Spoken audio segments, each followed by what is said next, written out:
Richens. He's the mirage in the rearview glass. It's Ray from Dallas. Was he here? Was he there? Was he ever mine? Ray from Dallas? Just a trick played by time. This dude is savage as fuck. Or just a dream? What up, Ray from Dallas? Ray from Dallas, tell me true. He's fun. Hi, Ray. This appears to be a black man. Ray from Dallas. I'm the champion, feel the rush, the crowd goes wild. Obviously, obviously, yeah, obviously. Obviously, yeah, obviously.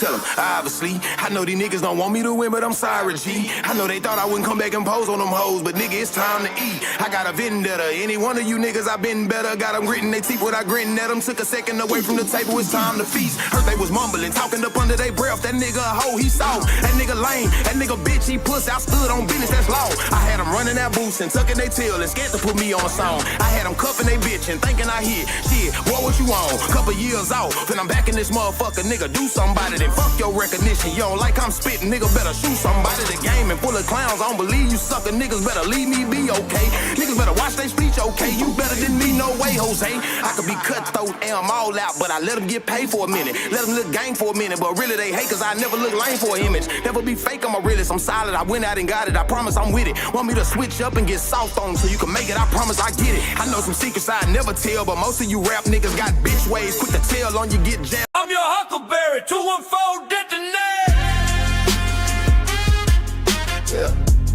I'm your Huckleberry, 214 detonate.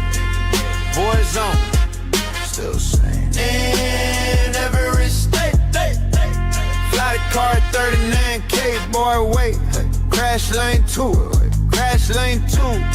You riding phones off another man, true. Oh man, you still at the gas pump. Yeah, no camera lens, just a hot mic gleam. Any clickbait dream just to make a meme. Race stay cool while the chat stay lit. Respect that house, still talk my shit. You talk unit, but you split your crew. Blame them fool for the mess you do. OG talk race, but you missed that class. Now you flying front seat, gas, no gas. I'm your Huckleberry, no face, all front. Woo! 214 soul in the wild, say my name. My name. Right from to your win, game, bleed. Respect ain't Clyde, it's deep. Woo! Babyface falling like last call Jen. Mike till shake slip words thin. Kev out back, chain smoking his pay. 56 still can't clear the gray. Jeff BM in the Buick, call it flight 39K. Talks to Ghost co-hosting, backs away, say I sell my tea, yes sure. Whatever you mean, gets every black voice on the semi don't scream. Act like truth don't hurt, but he hook, but real clean. Now the fakes gon' flinch when they hit that beam. No face needed when the truth got teeth. Words cut deeper than a badge or a beef. Y'all play cop in a YouTube hood. I'm just saying what real ones would. Either do this we. Respect ain't weak, it's rare. I'm your Huckleberry, 214 still ride. No K of Huckleberry, 214 still ride. No K, no man's retro in the sky. Riding boom till the tide is split. Right from dollar, yeah, I built this shit. Yeah. Name's Ray from Dallas. I ain't scared of nothing. Yeah. No face required. Just facts and fire. I'm your Huckleberry.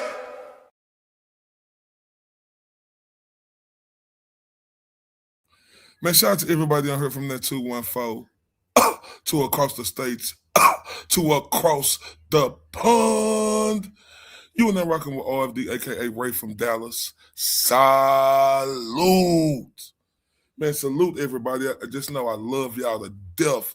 Do you understand me, right? I love you motherfudge cakes with everything in me and Nims. And I put that on my mama and Nims and everybody in Nims who I'm rocking with, you hear me? That's who I put that on. Because if it wasn't for you beautiful, amazing people out here, right? There's no me, right? So y'all know I'ma always show up, show out, and salute y'all. First, turn up.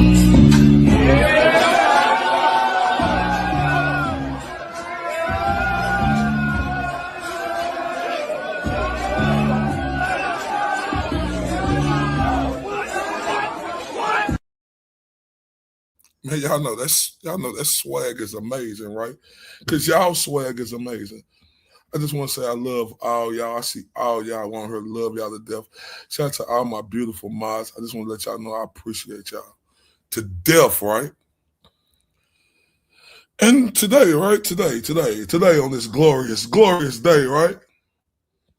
All right. Okay. All right, y'all. I'm gonna be right back, y'all. Not me, but you know somebody else from the sub. And his name is Billy Showoff. All right. So I'm gonna let him take over. Hello, ladies and gentlemen. I'm Billy Showoff. Thanks to RFD, right, for giving me this opportunity, right, to come on here and RFD presents Move On or Nah. Shout out to all the people in the audience today, you know, worldwide, around the globe, right? And one thing about being, you know, here on RFD and with this game show we have, we need all the participation we can get because I'm Billy Showoff. You hear me? And RFD presents Move On or Nah. Now, Ray from Dallas always told me, right? But before he started this show, he liked to give y'all a chance, right? To like, share, and comment. So we're going to play. We're going to be back in 60 seconds. Can y'all do that for Ray from Dallas? Billy Showoff will be right back. Okay.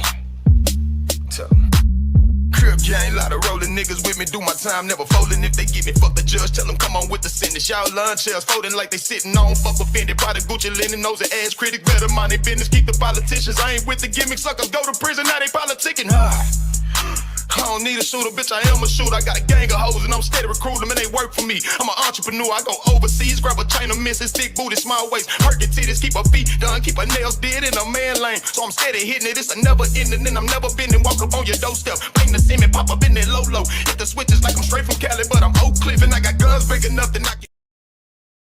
They pop up in that low, like I'm straight from Cali, but I'm Oak Cliffin. Oh my. Them what we call bars where I'm from.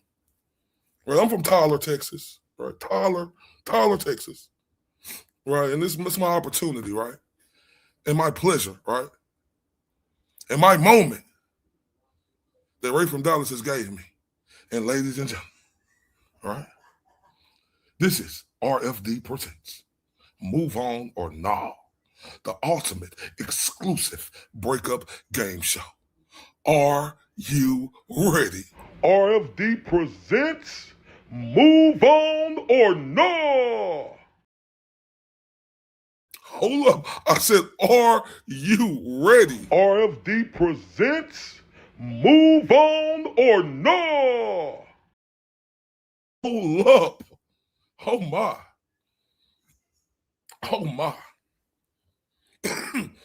And today, excuse me, that's my cataracts. And today, on Move On or Nah, the exclusive breakup game show, right? We need all the participation, that we can have all the participation, right? You know, we're going to have a lot of questions, right? And we need everybody to participate by putting A, B, C, or put D for other, right? And if you think it's some other, right, please feel free to comment below and tell me what that other is. So if you're ready, like I'm ready, hold up. RFD presents Move On or Nah. Now on this show, everybody is a winner, right? Everybody is a winner, right? Because RFD gave me this opportunity, and this is our first show. So with the first show, that means everybody's a winner, right? Everybody's a winner. And coming up, going forward on our other game shows, we're going to have some lovely guests going forward, right? We're going to have some lovely guests going forward, right? A bunch of ladies on the panel. If we have some gentlemen on the panel, we're going to have them as well. But it's me today, so I have to introduce you to myself. I'm Billy Showoff from Tyler, Texas. Right, I've been in the business 12 years, man. I've been syndicated all over the country and NIMS. I've been all around, traveled with RFD to a lot of boxing events, right? Oh, man. If you look at my CV, boy, it's up, and away. Now, hold up. That's enough about me. It's time for RFD presents Move On or Nah. Hey, ladies and gentlemen, let's get ready. It's Mr. Billy Show off here. Like I said, this is Move On and All, the exclusive breakup game show. And this is for all the ladies and gentlemen in the audience today and around the world, if you're listening. First question. She's saying she's over him, but checks his social media before coffee. What is that called? A, morning routine. B, season 52 of Keeping Up With My Ex. Or C, the weather update. Let me know, ladies and gentlemen. RFD presents Move On or No. Once again, she says she's over him, but checks his social media before coffee. What's that called? A, morning routine. B, season 52 of Keeping Up With My Ex. Or C, weather update. Boom, boom, boom, boom, boom, boom, boom, boom. Boom, boom, boom, boom. RFD and I am Billy Show off on the exclusive breakup game show. Okay, that's enough. Okay, right. So I said on the first question, she says she's over him, but checks his social media before coffee. What is that called? I said A, morning routine. B, season 52 of Keeping Up With My Ex. Or C, weather update. Now, ladies and gentlemen, if you picked B, season 52 of Keeping Up With My Ex, you are correct on what? RFD presents Move On or No. My. Shout out to the beautiful Mary B. RFD told me about her. I want to wish Mary B a beautiful belated birthday. RFD told me, it was her birthday yesterday. She came on the show and she got a new podcast coming up. He told me to let everybody know to drop that link of hers. And if you ain't subscribed to Mary B, please go subscribe to her, right? Please do that for me, right? Now, everybody, y'all know me, right? We're just getting warmed up, right? So I want to give y'all a chance to subscribe to the beautiful Mary B. Can you put that up top? Can somebody put that link? RFD told me someone always drops the link in the chat, right? So we need that link in the chat. And while that link is in the chat, all right? Hold up, wait a minute. Hold up, wait a minute. Let me see. Okay, give me 1 second, my people. Okay, so I guess RFD said he usually had this problem where you have to type some words before you put that link in, because he said he has them buttery fingers that can't touch it, right? And it'll just move up on them in names, right?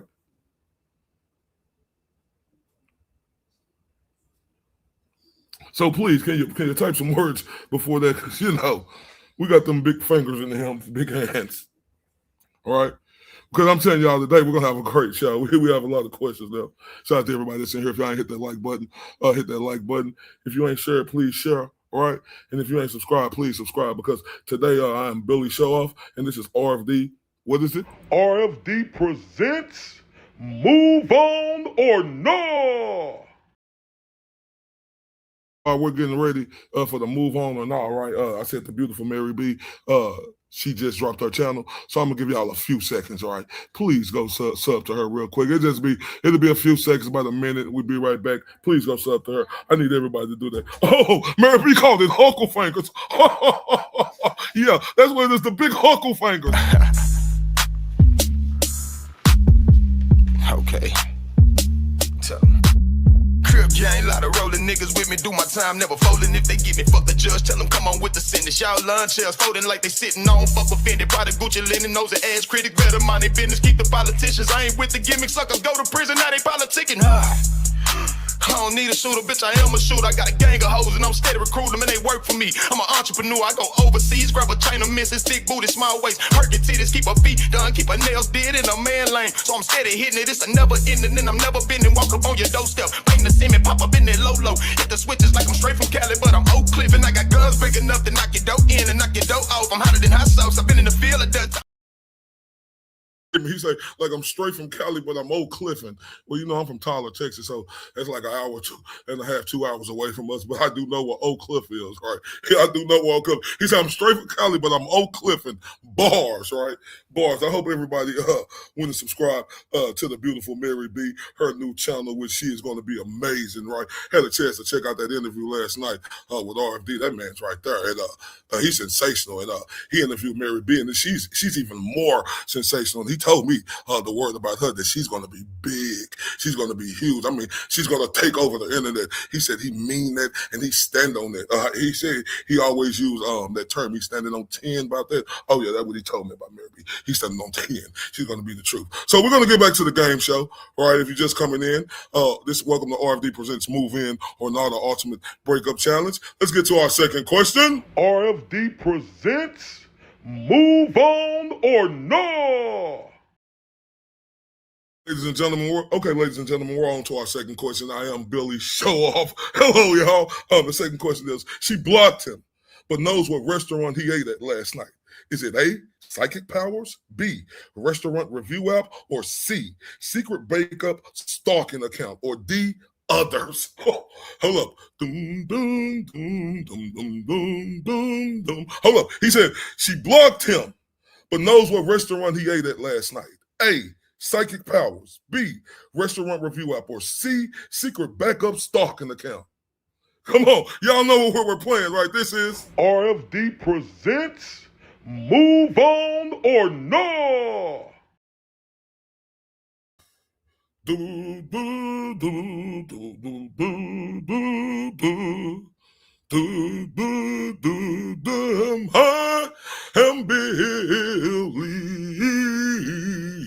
Show Off. Better have your answer right now. Okay, ladies and gentlemen, that's enough time. We gave you guys enough time. You're going to have 20 more seconds while I do this. Now, the second question was, she blocked him, but knows what restaurant he ate at last night. Is it A, psychic powers, B, restaurant review app, or C, secret backup stalking account? And hey, everybody, if you said C, secret backup account, you got it right on RFD presents Move On or No. Man, oh my, secret backup stalking account. Oh, that sounds familiar though, right? I am Billy Show Off, and welcome to RFD Presents Move On and All, the ultimate exclusive breakup game show, right? I mean, this is the exclusive, right? And we're going to get on to question 3. Right. Oh, I see Ray Bandanas in the building. Salute. And shout out to everybody else that's in here. Ray Bandanas say he's late, she's late. You're not never late, you're always on time. Okay, third question. She posts, living my best life right after crying for hours. Is it A, acting practice, B, social media damage control, or C, photographic hobby? Once again, she posts living my best life right after crying for hours. Is it A, acting practice? Is it B, social media damage control? Or is it C, photographic hobby? Dum, dum, dum, dum, dum, dum, dum, dum. Dum, dum, dum, dum, dum. Dum, dum, dum, dum, dum, dum, dum, dum. I am Billy Show Off. I hope you got your answers right now. Hey, where's the participation? I see is it D, others? If you don't know if it's D, others, it's never going to be where it's going to be all of the above, right? Right? It's never going to be that, right? And we need some participation. Hey, this is the first annual RFD Move On and All, the ultimate exclusive breakup challenge. Hey, we need participation. I am Billy Show Off. And hey, put some respect on this game show. Right? Put some respect on this game show. Ray say he like her, and he likes saying that because he told me about Auntie Deb, aka Jimmy. He said when he heard Jimmy say, put some spec on my name, he said it was everything. So he said he liked to use it, and he just let me borrow it for a little bit too. So 3, she posts, living my best life right after crying for hours. A, acting practice. B, social media damage control, C, photographic hobby, or D, others?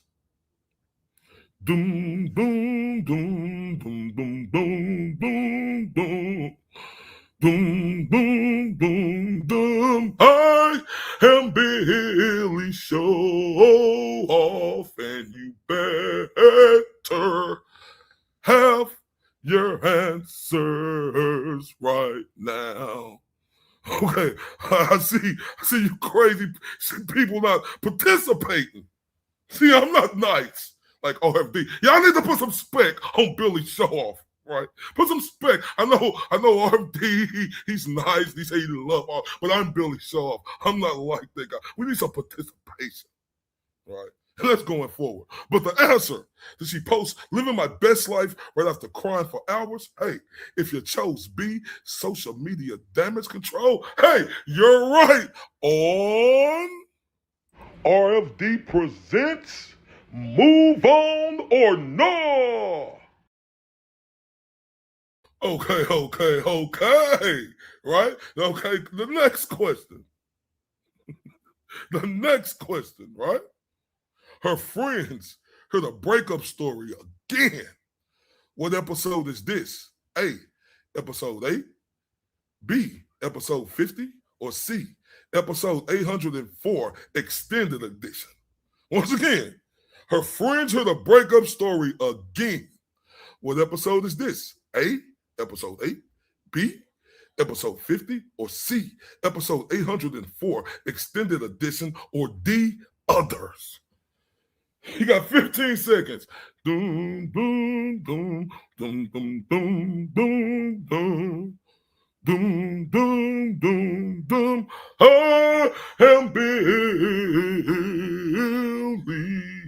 Show Off, and you better have your answers right now. Okay, the question was, her friends heard a breakup story again. What episode is this?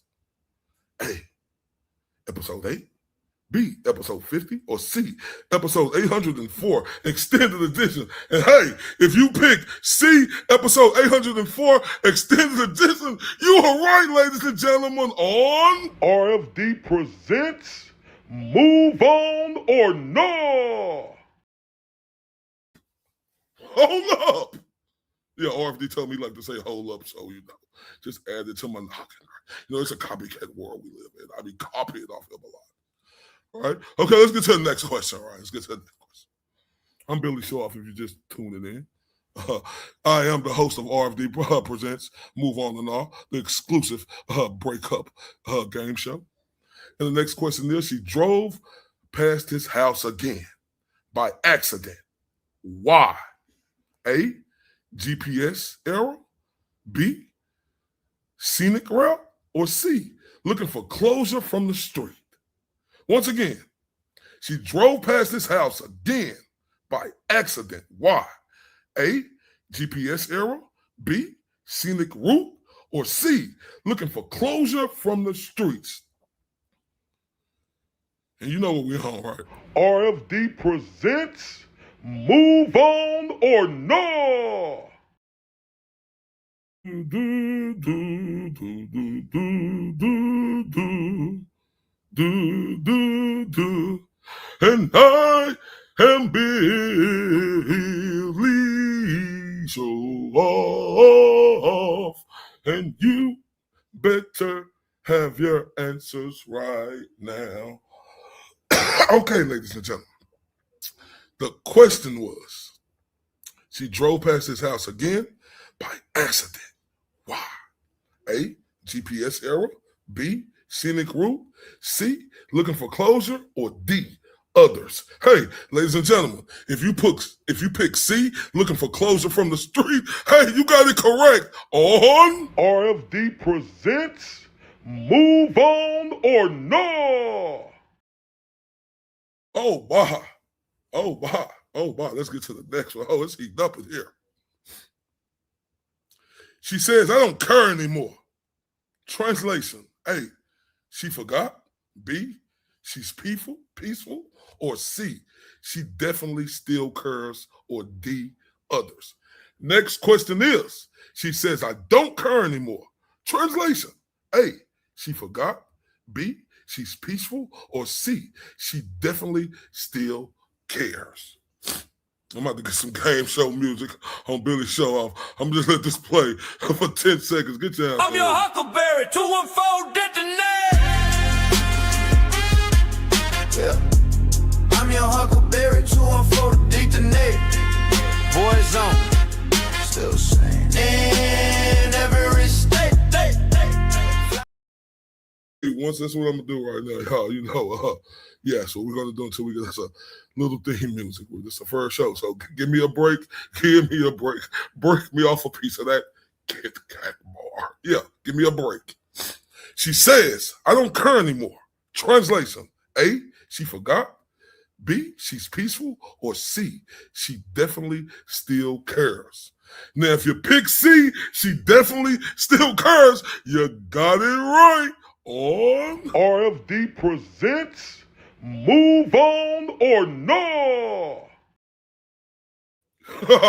Hey, great job. Oh, yeah. Oh, somebody said D. She's psycho. Oh, my. Yeah, that could have got it too. Right? Hey, like I say, whatever other, if you don't think one of these questions, all right, just come up with something that you think, right? You know, it's not going to be the answer, but if you think it could be something else, hey, participation is everything. D mean other. It's your other. Let's get into the next message. Let's get into the next question. She read their old text messages from 3 years ago. Is it A, phone cleaning, B, history lesson, or C, emotional archaeology? Once again, she read their old text messages from 3 years ago. Is it A, phone cleaning, B, history lesson, or C, emotional archaeology? Y'all know what music we're going to play. Give you guys 15 seconds. I'm your Huckleberry, 214 detonate. Yeah. I'm your Huckleberry, 214 detonate. Boys on, still sane. In every state. Fly the car at 39K, boy, wait. Let's get back to it, right? I said she read their old text messages from 3 years ago. Is it A, phone cleaning, B, history lesson, or C, emotional archaeology? Hey, if you pick C, emotional archaeology, you got it right on RFD presents Move On or No. Salute. Now, if you're coming in, hey, my name is Billy Show Off, right? RFD graced me the opportunity, you know, to be the host on RFD Presents Move On and All, the ultimate exclusive breakup game show. And I'm Billy Show Off. You can call me Mr. Show Off or Billy. Prefer Billy. You can call me Billy. I prefer Billy. Like, say Billy. Like Billy. With like Billy. Hey, Billy. Yeah, you can call me that, right? Okay. Let's get to the next question. She looked at his new girlfriend's profile for an hour. Is it A, fashion tips, B, research projects, or C, comparison Olympics, or D, other? Once again, y'all, she looked at his new girlfriend profile for an hour. Is it A, fashion tips, B, research projects, or C, comparison Olympics? You guys got 15 seconds to answer that question. Or D, other. I'm your Huckleberry, 214 detonate. Yeah. I'm your Huckleberry, 214 detonate. Boys on, still sane. In every state. Fly the car at 39K, boy, wait. Crash lane 2. Crash lane 2. Okay, now, I asked the question before we took that little 15 seconds for you guys to give me your answer. I said, hey, She looked at his new girlfriend's profile for an hour. Oh, this must be a crazy mother. Shut your mouth, right? Is it A, fashion tips, B, research projects, or C, comparison Olympics? Hey, ladies and gentlemen, if you put C, comparison Olympics, you got it right on RFD presents Move On or No. Oh my. Because you know, that's what them, out of control imbeciles be, right? Oh my, you know how they do, right? They look at the phone, especially if it's a breakup. They want to make sure they look and see the other one. Oh, she ain't got nothing on me. But deep down in their body, they like, hey, shout out to everybody. I'm Billy Showoff. This is RFD Presents Move On and On, the ultimate exclusive breakup challenge game show, and I'm your new host. RFD gave me this opportunity. Hey, you know what? I'm not going to walk with it. I'm going to run with it. You understand me? Let's get to the next question. You can call me Billy, or you can call me Mr. Showoff, all right? She joined the gym right after the breakup. Is it A, healthy goal, B, new hobby, or C, breakup revenge training montage, or D, other? Once again, y'all, she joined the gym right after the breakup. Is it A, healthy goal, B, new hobby, or C, breakup revenge training montage? Hey, now y'all know, y'all got 15 seconds. I'm your Huckleberry, 214 detonate. Yeah. I'm your Huckleberry, 214 detonate.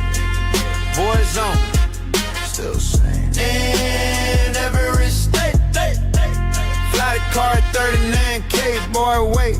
Crash lane 2, crash lane 2. You riding phones off another man, true. Oh man, you still at the gas pump. Yeah, no camera. Salute before we went to break. If you don't know, I'm Billy Showoff, and this is RFD Presents Move On or No. All right, and I asked a question before I gave y'all them little 15 extra 5 seconds. She joined the gym right after the breakup. Is it A, health goal, B, new hobby, C, breakup revenge training montage, or D, others, right? Oh, I see the beautiful Mo S. She said, what did she say? She said option D. She doesn't go to the gym. But hey, if you pick C, breakup revenge training montage, you got it right on RFD presents Move On or No. Oh my God. Oh my God. Oh, I'm getting the call real quick. This is RFD. That's what happened. It was her. It was her who just did that. You said via Cash App. Oh, okay. Oh, everybody. Ray from Dallas, RFD. Gave me this opportunity. He told me when things like this happen, I got to stop and I got to do something specific. He said, shout out to the beautiful Jordan, right? He said, she just turned him up on Cash App. So he says, turn up for her.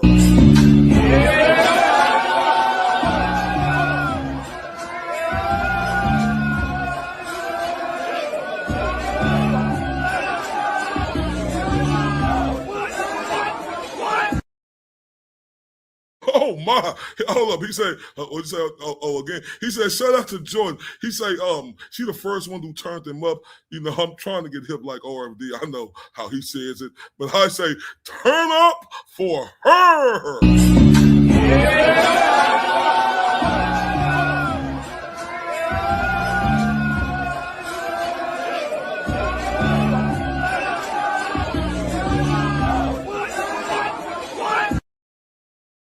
Oh, thank you so much, Jordan, the beautiful Jordan. You're very much appreciated. And RFD say he loves you to the moons. He say, and them, he said to the moon, and he said a crazy way. I try to get him to work on this to be more articulate. But as I say you love her to the moon and to the universe. That'd be a better way to say it. But he said to tell you like this. He said he love you to the moon and nims. All right, okay. Let's get to the next question. Ladies and gentlemen, if you don't know, welcome to the game show.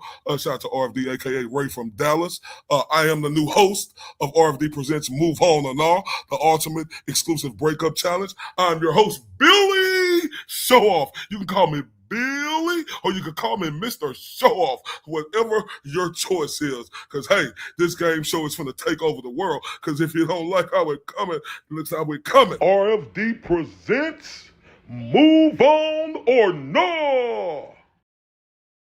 Okay, let's get to our next question, ladies and gentlemen. She checks if he viewed her story every 10 seconds. A, Wi-Fi test. B, Olympic overthinking. Or C, screen addiction. Or D, others.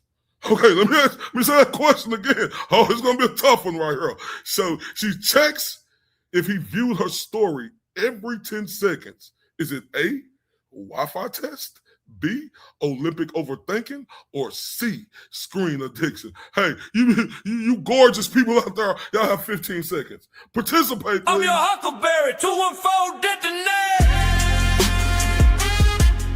Yeah. I'm your Huckleberry, 214 detonate. Boys on, still same. In every state. Fly the car 39K, boy, wait.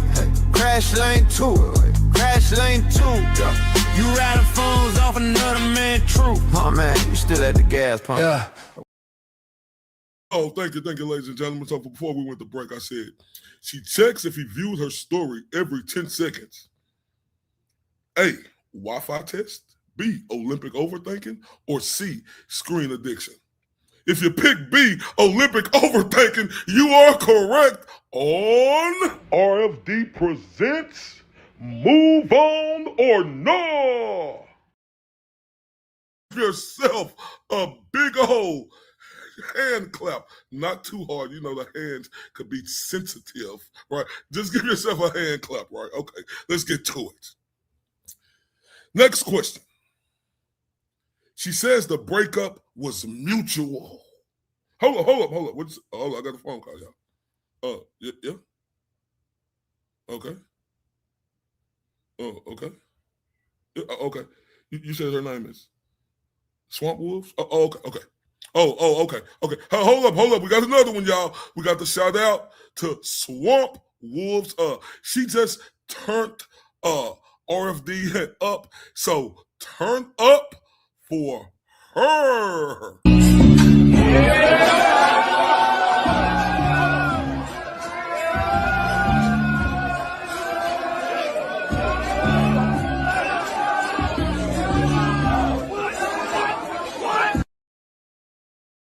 Oh, shout out to Swamp Wolves, and he say, do it again. So, hey, in my voice, turn up for her. Yeah.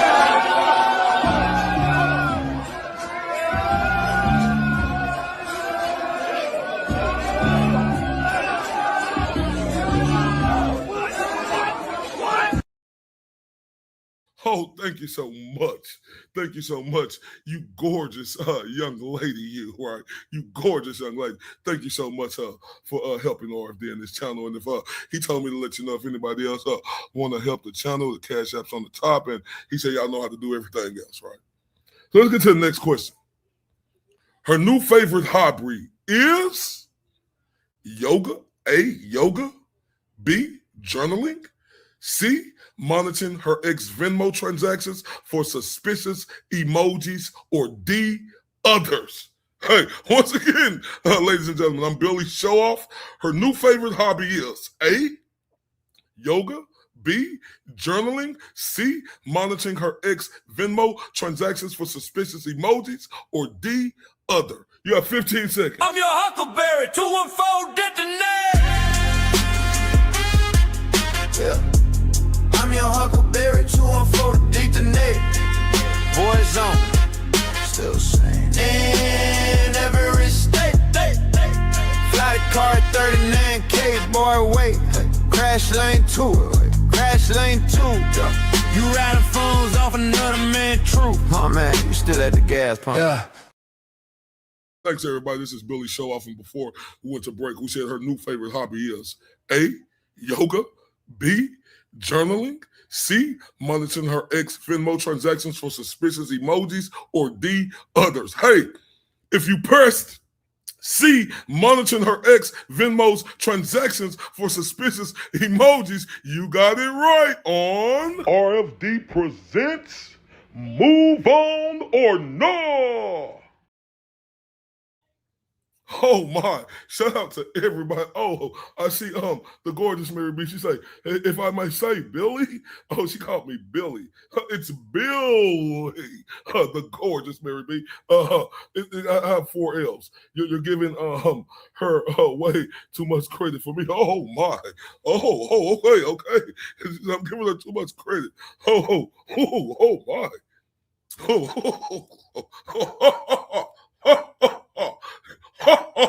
Yeah, that's a good one, Mary B. Good one, the gorgeous Mary B. Let's get to our next question, right? She's hoping for closure. She's hoping for A, closure, B, a text back, or C, a Netflix documentary about the breakup where she's the hero, or D, other. Once again, this is Billy Show Off. RFD presents Move On or Now. And the question is, she's hoping for A, closure, B, a text back, or C, a Netflix documentary about the breakup where she's the hero. Hey, you guys have 15, 20 seconds. I'm your Huckleberry, 214 detonate. Yeah. I'm your Huckleberry, 214 detonate. Boys on. Still same. In every state. Fly the car at 39K, boy, wait. Crash lane 2. Crash lane 2. You riding phones off another man, true. Oh man, you still at the gas pump. Yeah, no camera lens, just a hot mic gleam. Any clickbait dream just to make 'em mean. Race stay cool with a chest. A little extra time, and the question was, she's hoping for A, closure, B, a text back, or C, a Netflix documentary about the breakup where she's the hero, or D, others, right? Hey, it's a whole bunch of things. Let me see what some of the people said in the chat. Oh my. Right? Moet say D, she's looking for Aiden's love. But hey, everybody, the answer was C, a Netflix documentary about the breakup where she's the hero. If you pick C, you got it right. I'm Billy Show Off on RFD presents Move On or No. Oh, salute. Shout out to everybody that's in the building. Hey, RFD told me to let you guys know, if you ain't hit the like button, hit the like button. If you ain't shared, please share. And if you can, you kind people, can you please subscribe if you're not? Let's get to the next question. What stage is she in? Her breakup story, recovered stage? Is it A, acceptance, B, bargaining, or C, creating a 47-page slide PowerPoint explaining why the breakup was a conspiracy, or D, other? Hold up, y'all. What stage is she in? In her breakup recovery stage. Is it A, acceptance, B, bargaining, or C, creating a 47-page slide PowerPoint explaining why the breakup was a conspiracy? You guys have 15, 20 seconds. I'm your Huckleberry, 214 detonate. Yeah. I'm your Huckleberry, 214 detonate. Boys on. Still same. In every state. Fly the car at 39K, boy, wait. Crash lane 2. Crash lane 2. You riding phones off another man. Thank you. Now, before I went to break, I said, what stage is she in? Her breakup recovery stage. Is it A, acceptance, B, bargaining, C, creating a 47-page slide PowerPoint explaining why the breakup was a conspiracy, or D, others? Hey, if you pick C, creating a 47-page PowerPoint slide explaining why the breakup was a conspiracy, you got it right on RFD presents move on or no? Oh, you guys are amazing. You guys are amazing. If you don't know, I'm Billy Show Off, 4 L's, and Show Off, 3 O's, right? That's me. I'm Billy Show Off. Okay. Let's get that understood. Okay, next question. Survey says, what's in her search history? A, how to heal after a breakup. B, inspirational quotes about moving on. Or C, how to see someone's deleted post from 2017. Or D, others. Once again, ladies and gentlemen, survey says, what's in her search history? A, how to heal after a breakup. B, inspirational quotes about moving on. Or C, how to see someone deleted posts from 2017. You guys know the drill. I'm your Huckleberry, 214 detonate. Yeah. I'm your Huckleberry, 214 detonate. Boys on, still sane. In every state. Flight car 39K, boy, wait. Crash lane 2. Crash lane 2. You riding phones. We're back. I'm Billy Show Off. This is Move On or No, the ultimate exclusive breakup challenge game show. Now, before we had that break for y'all to get that question, survey says, what's in her search history? Is it A, how to heal after a breakup? B, inspirational quotes about moving on? Or C, how to see someone's deleted post from 2017? Or D, others? Hey, everybody, if you press C in the chat, how to see someone's deleted post from 2017, you got it right on RFD presents Move On or No? Oh my. That was a good one. How to see someone's deleted post from 2017.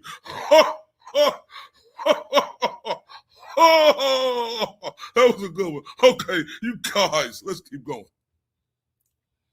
What does she think every song is about? A, love. B, heartbreak. Or C, her ex personally sending secret messages through art accounts. Or D, others. That question again, ladies and gentlemen. What does she think every song is about? A, love. B, heartbreak. Or C, her ex personally sending secret messages through art accounts. You guys have 15 seconds. I'm your Huckleberry, 214 detonate. Yeah. I'm your Huckleberry, 214 detonate. Boys on, still sane. In every state. Flight car 39K, boy, wait. Crash lane 2. Crash lane 2. You riding phones off another. Thank you, gorgeous folks. Oh my God. The gorgeous Mary B just threw me off. She said D, Taylor Swift telling her to stalk him.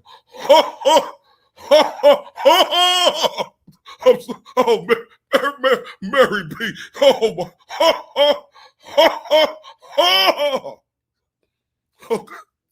Okay. Now the question. Right. Now the question before we went to break was, what does she think every Mary B? You got me. What does she think every song is about? A, love. Oh no, I'm sorry about that. Yeah. What is it about? Love. A, love. B, heartbreak.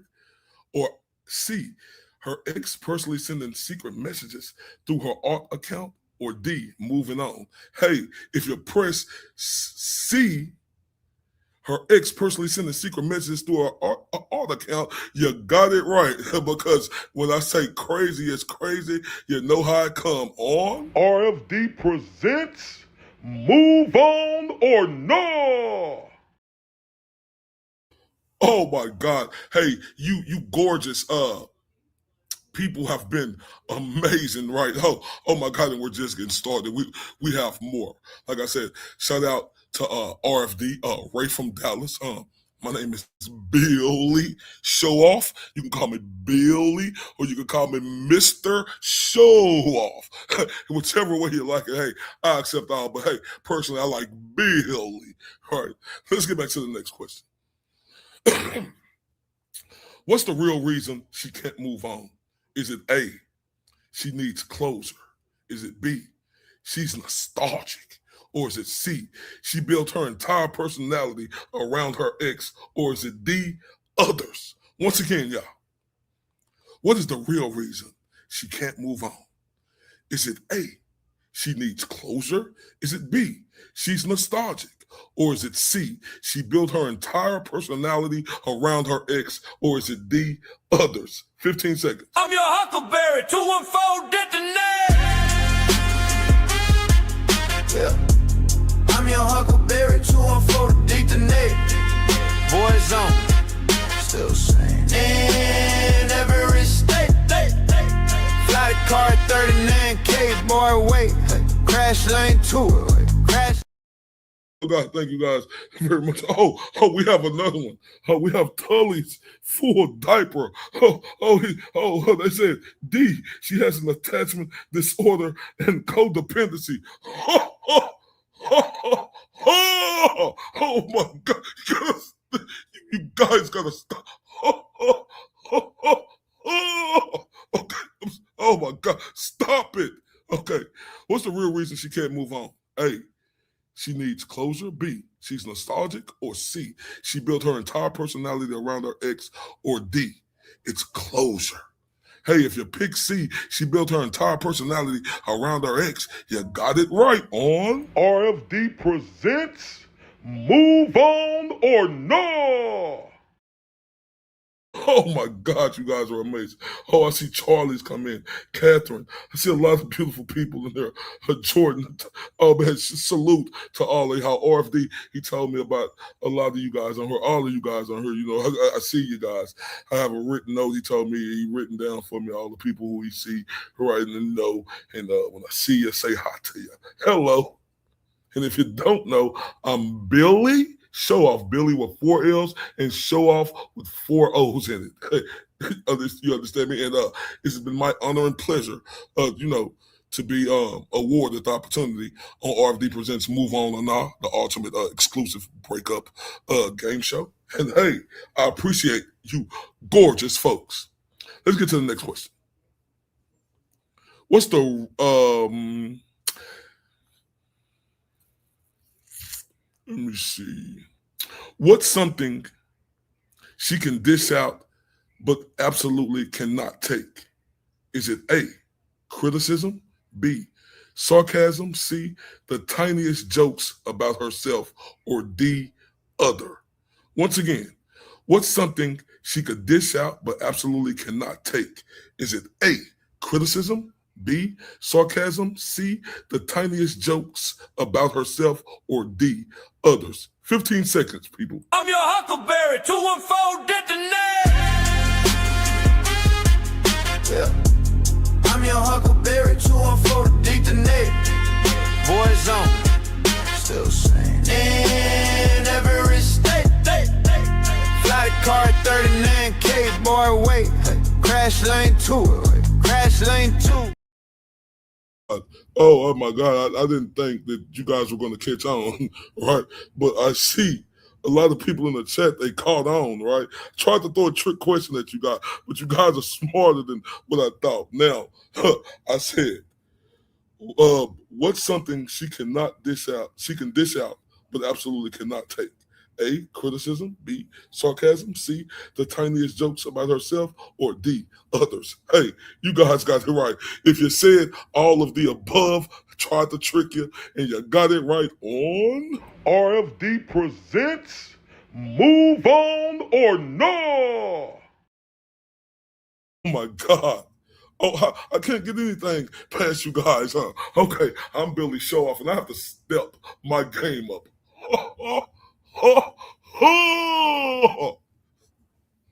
Okay, next question. What's something she notices faster than a smoke alarm? A, free food. B, her child. C, a comment might possibly be about her. Or D, others. Once again, what's something she notices faster than a smoke alarm? A, free food. B, her child. C, a comment that might be possibly about her. You guys have 15 seconds. I'm your Huckleberry, 214 detonate. Yeah.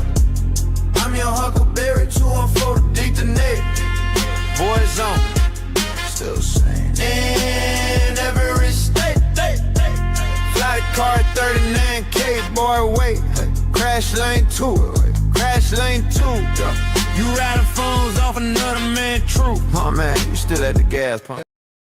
Hello, everybody. Welcome back. I'm Billy Show Off, Billy with 4 L's, Show Off with 4 O's. Hey, blame it on my mother. She did that. And my father didn't say nothing. He just sat back. Now, my name, Billy, has 4 L's, and Show Off has 4 O's. Yeah. Now, the question, before we went to break, what's something she notices faster than a smoke alarm? A, free food. B, her child. C, a comment that might be possibly about her. Hey, and if you pick C, a comment that might be possibly about her, you got it right on RFD presents Move On or No.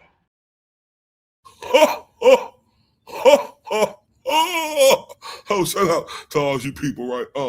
It's refreshment time for me. I don't know if you guys need any refreshments, but me, I need a little refreshments. I know they say, we have mimosos, in the middle of that. I like to have mimosos all during the time of day. It's not going to take me nothing but 60 seconds while I go get my mimosa.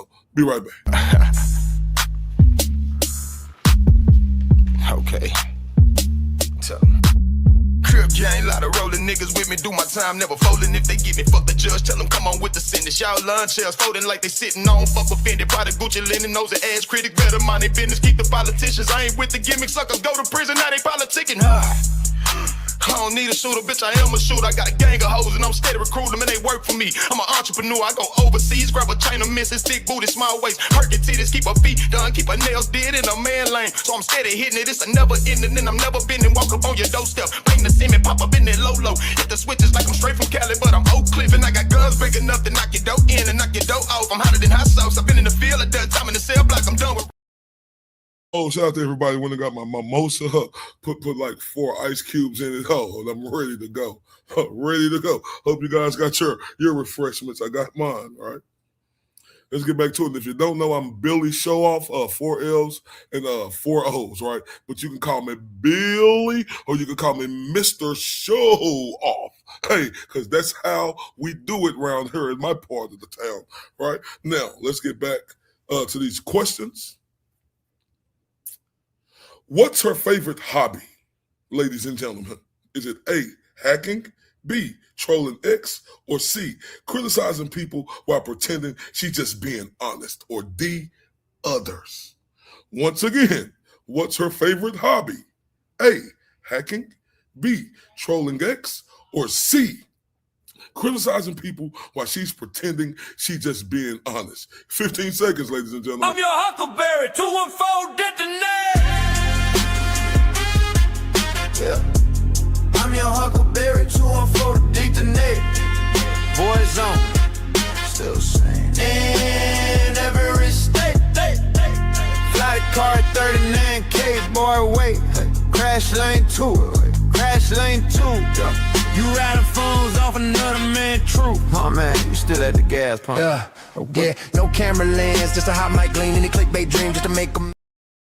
To all you gorgeous folks out here, right? I'm Billy Show Off, and this is RFD Presents Move On or No.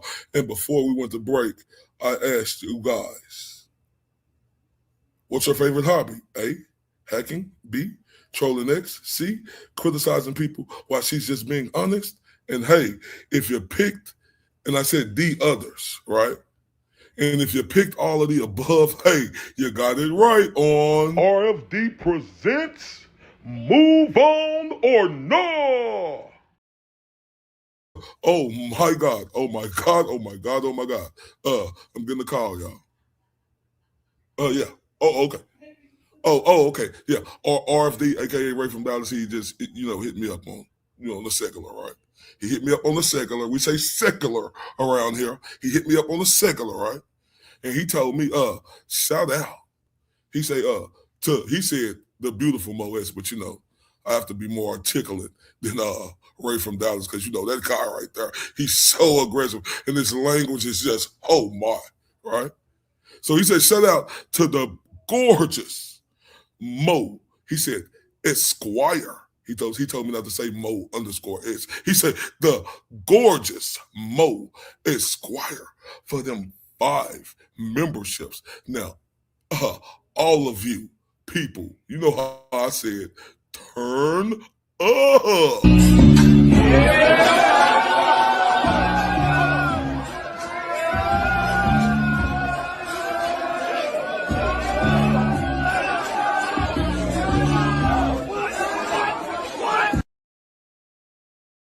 Oh, he told me, I have to do this multiple times when they come in like that. So, in Billy Showoff's voice, turn up.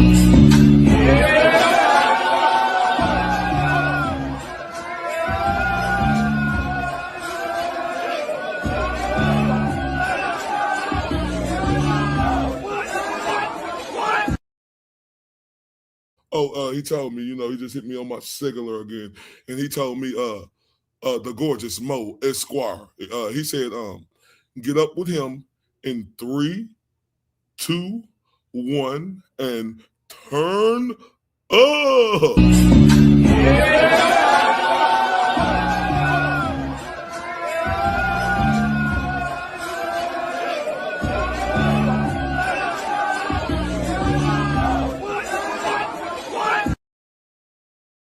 Oh, hold up, y'all. I'm getting another message on my cellular from RFD.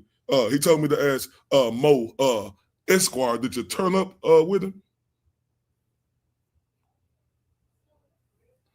He told me to ask Mo Esquire, did you turn up with him? If not, he said, turn up with him.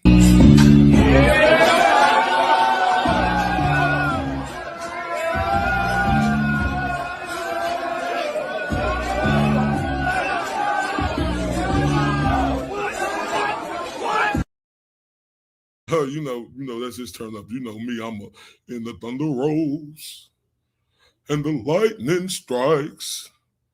Another day grows cold on a stormy night. That's how I turn up. That's me when I'm not RFD. I'm Billy Showoff, and this RFD presents Move On or Nah, the ultimate exclusive breakup game show. Now let's get back to regular scheduled programming. Ladies and gents, what happens if someone gives her constructive criticism? A, she thinks about it. B, she disagrees politely. Or C, she writes a 30-minute speech about why everyone else is the problem. Or D, others. Once again, ladies and gentlemen, what happens if someone gives her constructive criticism? A, she thinks about it. B, she disagrees politely. Or C, she writes a 30-minute speech about why everyone else is the problem. Or D, others. 15 seconds. I'm your Huckleberry, 214 detonate. Yeah. I'm your Huckleberry, 214 detonate. Boys on, still same. In every state. Flight car 39K, boy, wait. Crash lane 2, crash lane. Oh my God, you guys keep getting me. I see her name is Charlie Rachel. She said D, nuclear warfare. Oh my God, stop it. Okay, what happens if someone gives her constructive criticism? It's A, she thinks about it. B, she disagrees politely. Or C, she writes a 30-minute speech about why everyone else is the problem. And if you pick C, she writes a 30-minute speech about why everyone else is the problem, you got it right on RFD presents Move On or No. Oh my God, you guys are absolutely, you guys are just awesome, awesome. You guys are making me feel so warm and safe here, in this atmosphere, right? But because, I be reading up the headlines, before RFD Ray from Dallas came to me, I had to come and check out and scope it out to see, all the things they were saying about it. Right? They said he was aggressive. They said he don't like women. Right? They said he was all of the above. Right? The nerve of them bastards. Right? The nerve of them bastards. I'm Billy Show-Off. Right? Billy Show-Off, and Billy don't play about my guy RFD. The nerve of them imbeciles to say all these things about RFD Ray from Dallas. I'm Billy Show-Off, and I put a stamp on bullshit. Let's get to the next question. Oh, I see. It's another person came here. Shout out to Catherine in here. Oh, shout out to everybody. I see Safari and everybody. Shout out to y'all. And let's get to the next question. What's her biggest hobby since the breakup? A, learning how to live without showering. B, hacking TB's devices. Or C, running a full background investigation on every girl TB follows. Or D, all of the above. Once again, what's her biggest hobby since the breakup? A, learning how to live without showering. B, hacking TB devices. Or C, running a full background investigation on every girl TB follows. If you don't know what TB means, that means turtle boy. You have 15 seconds. I'm your Huckleberry, 214 detonate. Yeah. I'm your Huckleberry, 214 detonate. Boys on, still saying in every state. Fly the car at 39K, boy, wait. Crash lane 2, crash lane 2. You riding phones off another man, true. Oh man, you still. You guys have been tremendous. This is Billy Show-Off. This is Move On and All, the ultimate exclusive breakup game show. And before I gave you guys some seconds to get your answers correct, what's her biggest hobby since the breakup? A, learning how to live without showering. B, hacking TB devices. Or C, running a full background investigation on every girl TB follows. Or D, all of the above. Hey, if you press D, all of the above, you got it right on RFD presents Move On or No.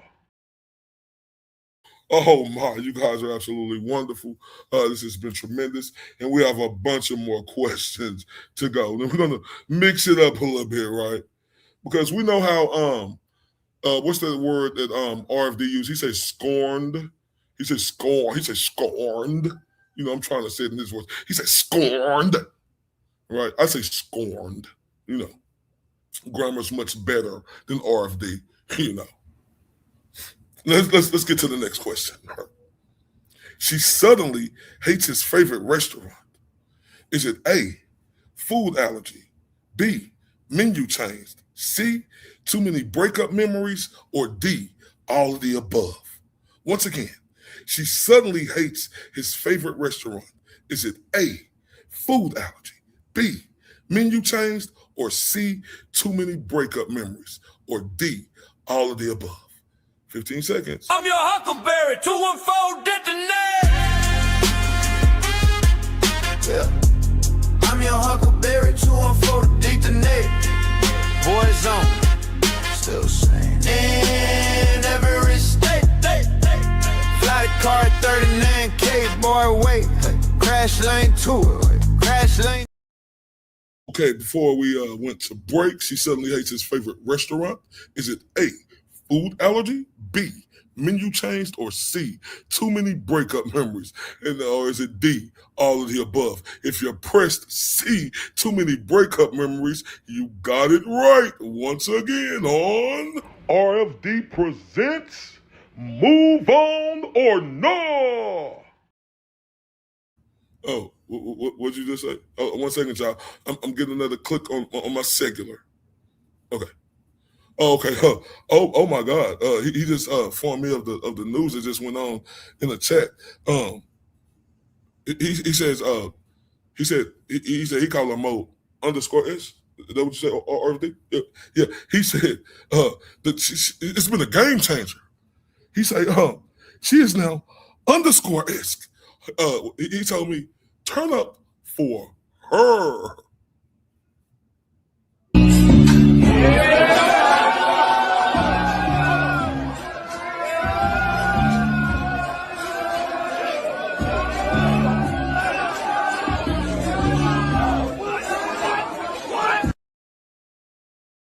Oh, he said _S. He say, man, that's a game changer right there, right?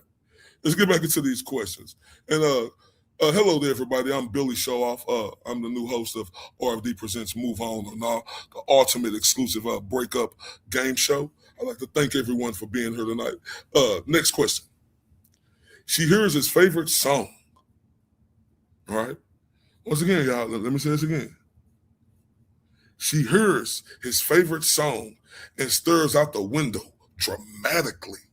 Is it A, music appreciation, B, weather watching, or C, full music video moment, or D, all of the above? Once again, she hears his favorite song and stares out the window dramatically. Is it A, music appreciation, B, weather watching, or C, full music video moment, or D, all of the above? 15 seconds. I'm your Huckleberry, 214 detonate. Yeah. I'm your Huckleberry, 214 detonate. Boys on, still saying in every state. Fly the car at 39K, boy, wait, crash lane. Oh my God. Oh, this chat is, oh my God. Y'all are making me tickle in my stomach. Shut up the growth renewal. She said Yellowstone is always the answer. Oh my God. He says when someone does something like that, he said you got to turn up for her.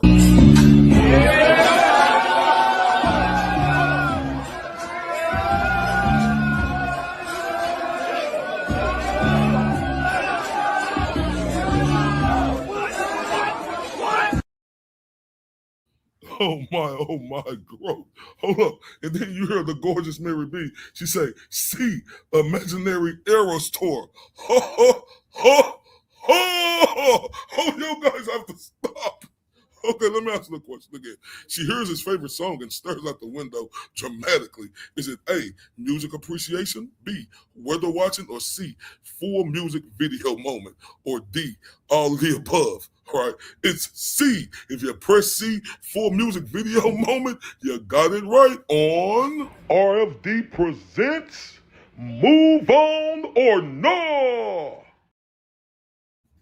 Oh my, it's Billy Showoff.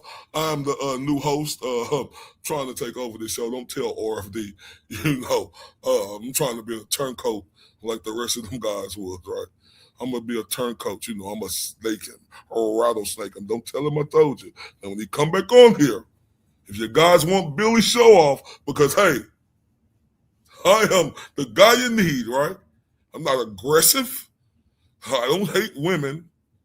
And I won't call you crooked eye, let us say crooked eye. I won't do that. All right? Let's get to the next question, all right?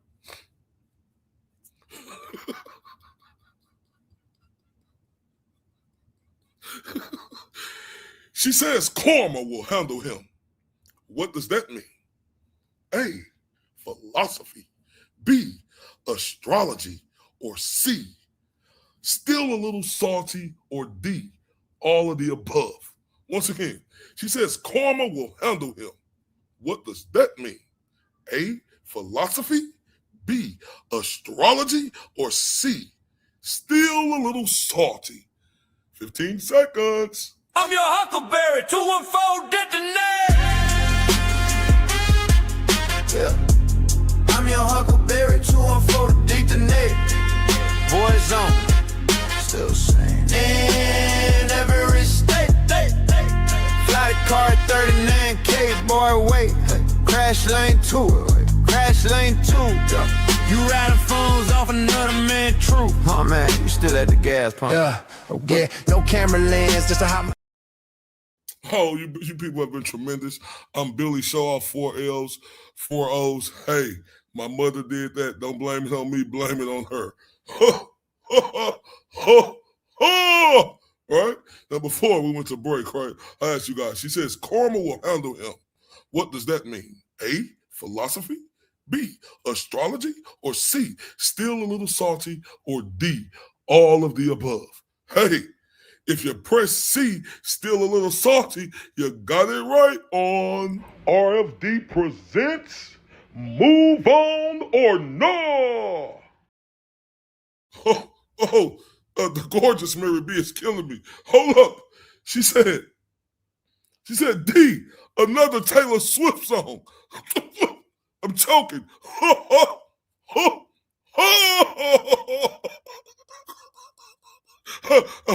When the moment like this happen, turn up for her.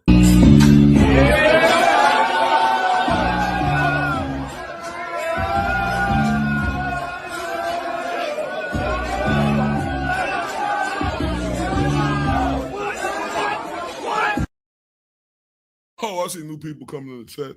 Shout out to Claire. Shout out to Akasha in the building. Everybody else in here. I'm Billy Show Off. I'm the new host on RFD Presents Move On and All. But in reality, I'm really a turncoat who has good intellect and I can talk proper, and I'm trying to snake him out of his position. He just doesn't know that. But hey, Billy, 4 L's, Show Off, 4 O's. How you doing? All right. Next question. She says she's healed. Is it A, therapy complete, B, peaceful life, or C, give it 5 minutes, or D, all of the above? Once again, she says she's healed. Is it A, therapy complete, B, peaceful life, or C, give it 5 minutes? 15 seconds. I'm your Huckleberry, 214 detonate. Yeah. I'm your Huckleberry, 214 detonate. Boys on, still same. In every state. Flight car 39K, boy, wait. Crash lane 2. Crash lane 2. You riding phones off another man, true. Oh man, you still at the gas pump. Yeah, okay. No camera lens, just a hot mic gleam. Any clickbait dream just to make 'em mean. Race stay cool while the chat stay lit. Respect that house, still talk my shit. You talk unit, but you split your crew. Blame them fool for the mess you. Okay, yeah, let that play along because it's coming on to me. You know, RFD say he loved Huckleberry. You know, I had to listen to it to let it play a little bit more. Gave you guys some extra time. Hey, I love that song. I'm your Huckleberry. Yeah, I'm going to be you guys' new Huckleberry because I'm going to turn into a turncoat like the rattlesnakes did. Right? Yeah, I'm going to do that. Oh my God. Oh, I'm getting another hit on my secular. Oh. It's from, okay. RFD just hit me up, right? And he just told me the gorgeous Akasha. I heard how he said her name on her. He say Akasha. No, I say it with the correct language. Akasha, right? So she just turned him up on Cash App. So everybody, turn up for her.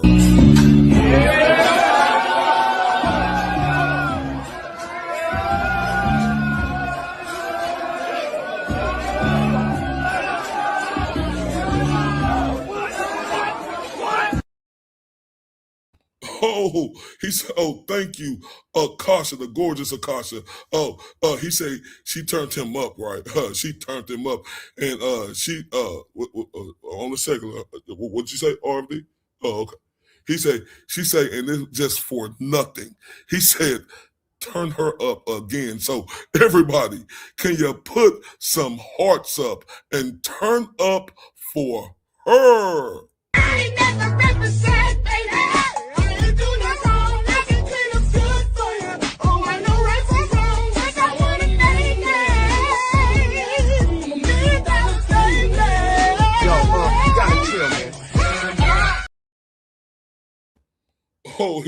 Thank you very much, Akasha, right? Thank you very much, but I want to let you know, right? I'm trying to be the new sheriff in town. Don't tell RFD when he comes back. I'm Billy Show Off, and what I want, I get, right? You know, they say he's aggressive. They say his mouth is filthy, right? Right? They say that. And I'm going to show you how you really have to do it. Hey, Billy with 4 L's, Show Off with 4 O's. And don't forget that, y'all, right? Don't forget that. Okay. Now, real quick, I got to go get me another mimosa. Want to give you guys a quick little 30-second break, right? And I'll be right back. And this time I'm going to get me 6 ice cubes. Be right back, y'all. I'm the champion. Feel the rush. The crowd goes wild. Obviously. Obviously. Yeah, obviously. Obviously. Yeah. Obviously. Tell them, obviously. I know these niggas don't want me to win, but I'm sorry, G. I know they thought I wouldn't come back and pose on them hoes, but nigga, it's time to eat. I got a vendetta. Any one of you niggas, I been better. Got them gritting they teeth without gritting at them. Took a second away from the table, it's time to feast. Heard they was mumbling, talking up under their breath. That nigga a hoe, he soft. That nigga lame. That nigga bitch, he puss. I stood on business, that's law. I had them running that boots and tucking they tail and scared to put me on a song. I had them cuffing they bitch and thinking I hit. Shit, what you on? Couple years off, then I'm back in this motherfucker, nigga. Do somebody, then fuck your recognition. You don't like I'm spitting, nigga, better shoot somebody. The game and full of clowns, I don't believe you sucker niggas. Better leave me be, okay? Niggas better watch their speech, okay? You better than me, no way, Jose. I could be cutthroat and I'm all out, but I let them get paid for a minute. Let them look gang for a minute, but really they hate cause I never look lame for an image. Never be fake, I'm a realist, I'm solid. I went out and got it, I promise I'm with it. Want me to switch up and get soft on so you can make it, I promise I get it. I know some secrets I never tell, but most of you rap niggas got bitch ways. Quick to tell on you, get jammed down, couldn't sit down 5-6 days. Put him and him in a crossway, but a gang member on display. That's the same nigga with an AK on the block yelling out gunplay. That's the same nigga with a trap house and he been through it so he no pain. Look in the face of a realer. Laws come questioning me on no names. Bitch, I really come from the trenches. Kathleen crashed out like road rage. Bitch, I snapped that and got life in the pen cause most of you. I'm back. Right. This is Billy Show Off, 4 L's, 4 O's, right? And, I am the new host on RFD Presents Move On or Nah, the ultimate exclusive breakup game show. And I'd like to thank y'all for welcoming me tonight. You guys are so awesome, right? So get up and politely give yourself a hand clap. Don't be extra like RFD because he's ghetto, angry, a mad black man. Don't be ghetto like him. Just politely hand clap like you got some manners. This is Billy, and I'm the new sheriff in town. Ha, ha, ha, ha. Okay, let's continue. Why did the jealous ex follow you into a coffee shop? Is it A, they heard caffeine helps heartbreak? B, they just want to roast your latte? Or C, they start thinking they think stalking counts as cardio? Or D, all of the above? Once again, why did the jealous ex follow you into a coffee shop? A, they heard caffeine helps heartbreak. B, they just want to roast your latte. C, they think stalking counts as cardio. Or D, all of the above? 15 seconds. I'm your Huckleberry, 214 detonate. Yeah. I'm your Huckleberry, 214 detonate. Boys on, still same. In every state. Fly car 39K, boy, wait. Crash lane 2. Crash lane 2. You riding from. Okay, we're back. Question was, Why did the jealous ex follow you into a coffee shop? A, they hear caffeine helps heartbreak. B, they just want the roaster latte. C, they think stalking counts as cardio. Or D, all of the above.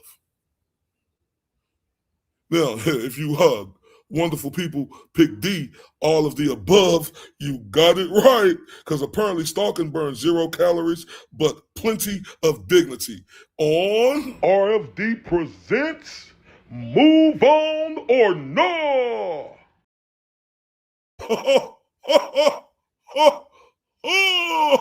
Gotcha. Next question. Why does a jealous ex check your phone constantly? A, they're making sure autocorrect isn't nicer than them. B, they hope your new partner texts, please return my dignity. C, they just really like battery life updates. Or D, all of the above. Once again, why does a jealous ex check your phone constantly? A, they're making sure autocorrect isn't nicer than them. B, they hope your new partner texts, please return my dignity. Or C, they just really like battery life updates. Or D, all of the above. I'm your Huckleberry, 214 detonate. Yeah. I'm your Huckleberry, 214 detonate. Boys on, still saying in every state.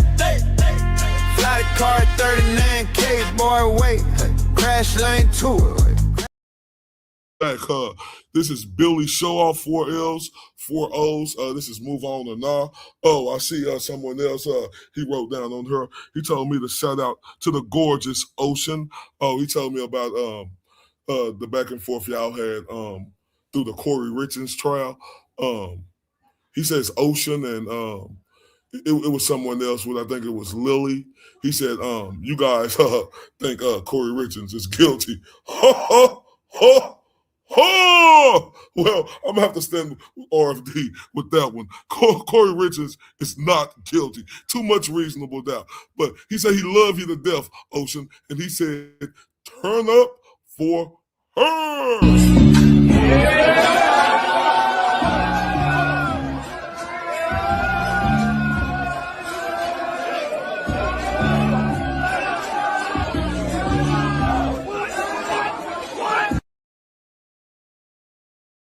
Okay, now before we went to break, right? I said, why does a jealous ex check your phone constantly? A, they're making sure autocorrect isn't nicer than them. B, they hope your new partner texts, please return my dignity. C, they just really like battery life updates. Or D, all of the above. Hey, if you're picked B, they hope your new partner texts, please return my dignity, because they still live in their own nightmare sitcom. You got it right. On RFD presents Move On or No.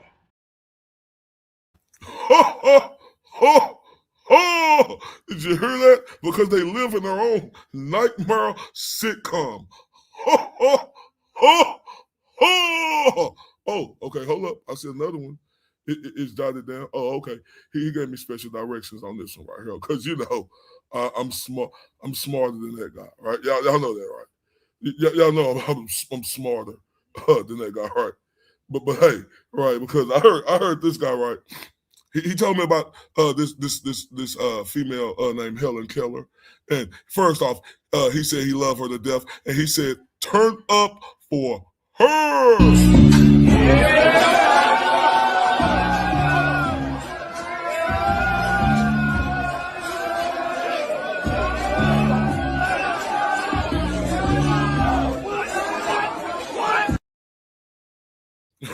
Oh, he told me about your conversation, Helen Keller.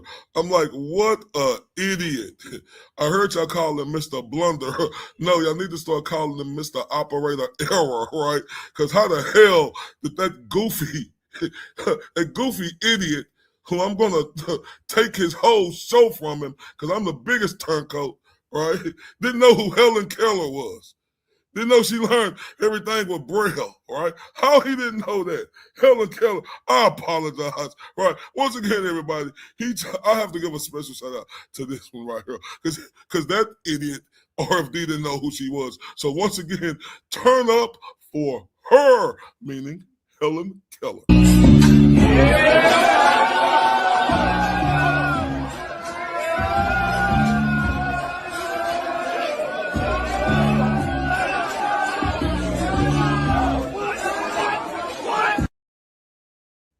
Oh yeah, that was all me, Helen Keller.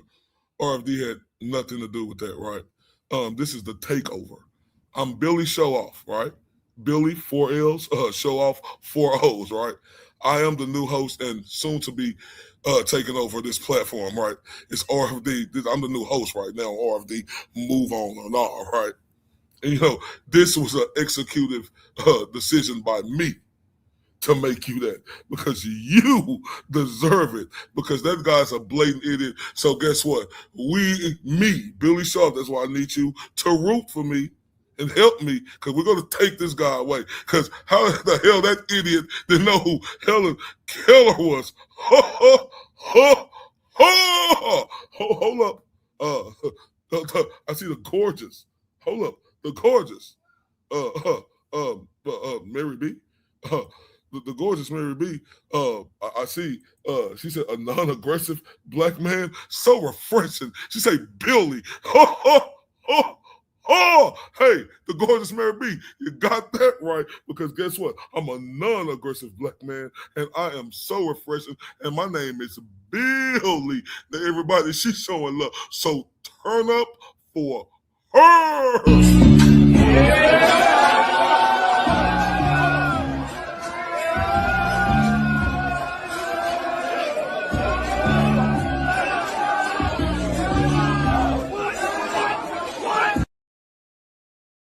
Okay, let's continue.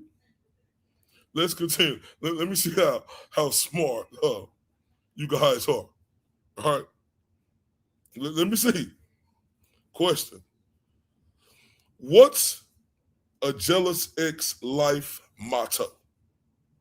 Once again, what's a jealous ex life's motto? A, if I can control you, I'll control the narrative. B, misery loves company, especially yours. C, I peaked emotionally in high school. Or D, none of the above. Once again, what's a jealous ex life motto? A, if I could control you, I could control the narrative. B, misery loves company, especially yours. C, I peaked emotionally in high school. Or D, none of the above. 15 seconds. I'm your Huckleberry, 214 detonate. Yeah. I'm your Huckleberry, 214 detonate. Boys on, still same. In every state. Fly the car at 39K, boy, wait. Crash lane 2. Crash lane 2. You riding phones off another man. Oh, we are back. Right? We are back. And the question was, what's a jealous ex life motto? A, if I can't control you, I'll control the narrative. B, misery loves company, especially yours. C, I peaked emotionally in high school. Or D, none of the above. Hey, if you picked one, that was a trick question. They peaked, especially this one, in the complaining Olympics on RFD presents Move On or No. Get it? Get it? They peaked in the complaining Olympics. Ha, ha, ha, ha. Next question. Why did the jealous ex bring binoculars to your dates? Once again, why did the jealous ex bring binoculars to your date? A, they want to see the sparkle you got from freedom. B, they got their glasses but remembered resentment. C, they thought it was a fashion accessory. Or D, A and B. Once again, why did the jealous ex bring binoculars to your date? A, they want to see the sparkle you got from freedom. B, they forgot their sunglasses but remembered resentment. C, they thought it was a fashion accessory. Or D, A and B. 15 seconds. I'm your Huckleberry, 214 detonate. Yeah. I'm your Huckleberry, 214 detonate. Boys on, still saying in every state.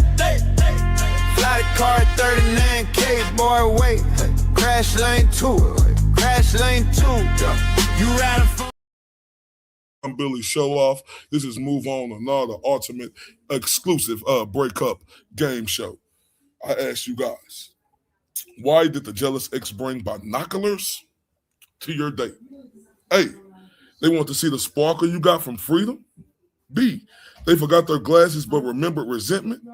C, they thought it was a fashion accessory. Or D, A and B. If you press D, you got it right, because nothing says I still curl like binocular-shaped regret on RFD presents Move On or Nah. Get it? Because nothing says I still curl like binocular-shaped regret. Ha ha ha ha! Next question.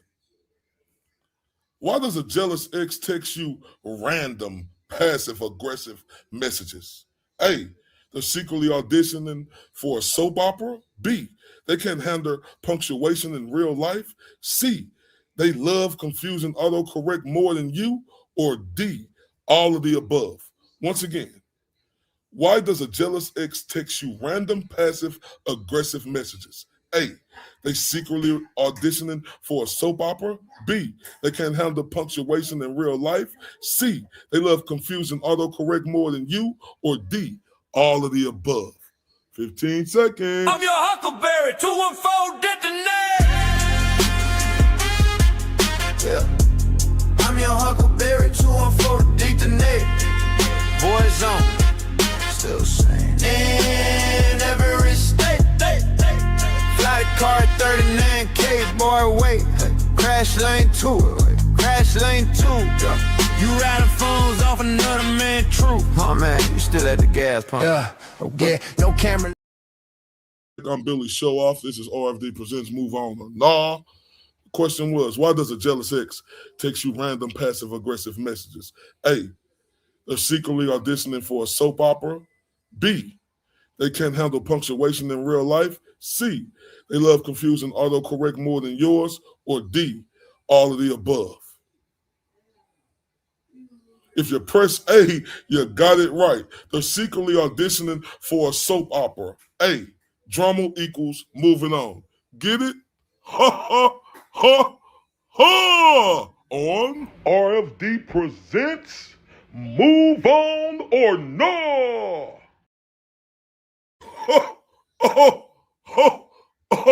Oh goodness. Oh goodness. Next question. What's the jealous ex hidden talent? Once again, gorgeous folks, what's the jealous ex hidden talent?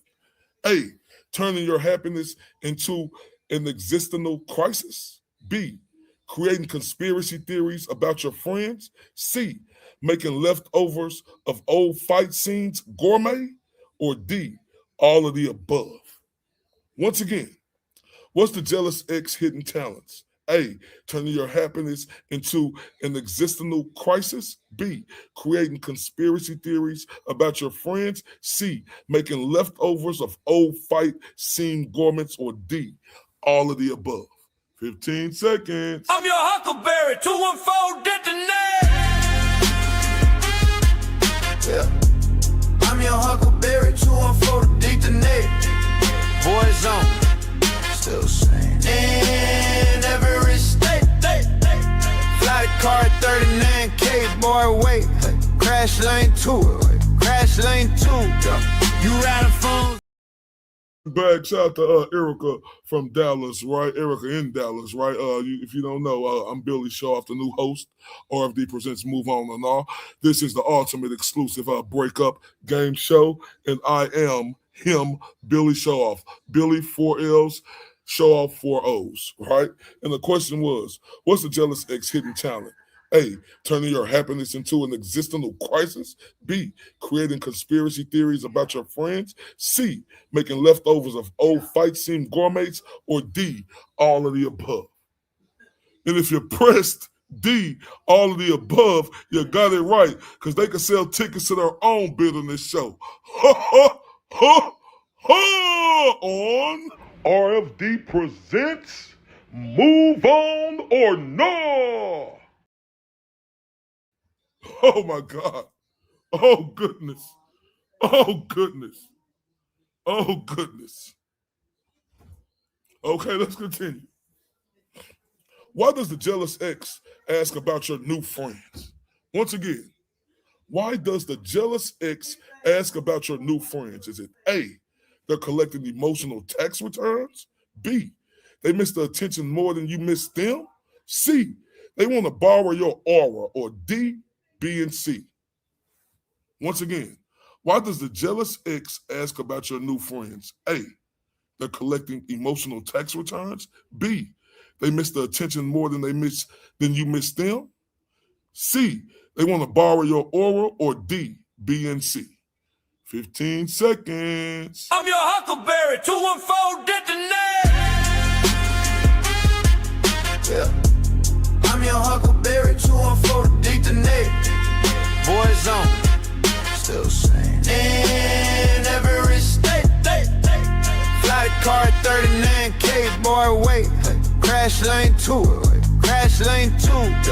You riding phones off another man, true. Oh man, you still at the gas pump. Yeah, no camera lens, just a hot mic gleam. Any clickbait dream just to make a meme. Race stay cool while the chat stay lit. Respect that house, still talk my shit. You talk unit, but you split your crew. Blame them fool for the mess you do. OG talk race, but you missed that class. Now you flying front seat, gas, no gas. I'm your Huckleberry, no face, all frame. Woo! 214 soul in the wild, say my name. My name. Right phone till you in, bleed. Respect ain't Clyde, it's D. Woo! Baby face falling like last call Jen. Mike till shake slip words thin. Kev out back chain smoking his pay. 56 still can't crit a gray. Jeff BM in the Buick, call it flight 39K. Talks to Ghost co-hosting back away. Say I sell my tea, yes sure. Whatever you mean, gets every black voice on the same your screen. Act like truth don't hurt, but he hooked, but real clean. Now the face gon' flinch when. Oh, thank you guys. This is Billy Shaw, and before we went to break, I asked you wonderful folks, right?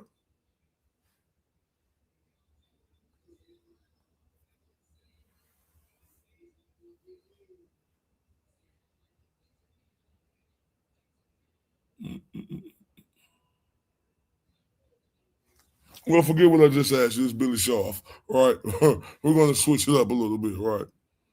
Because, we want to get deeper. We want to get a little darker.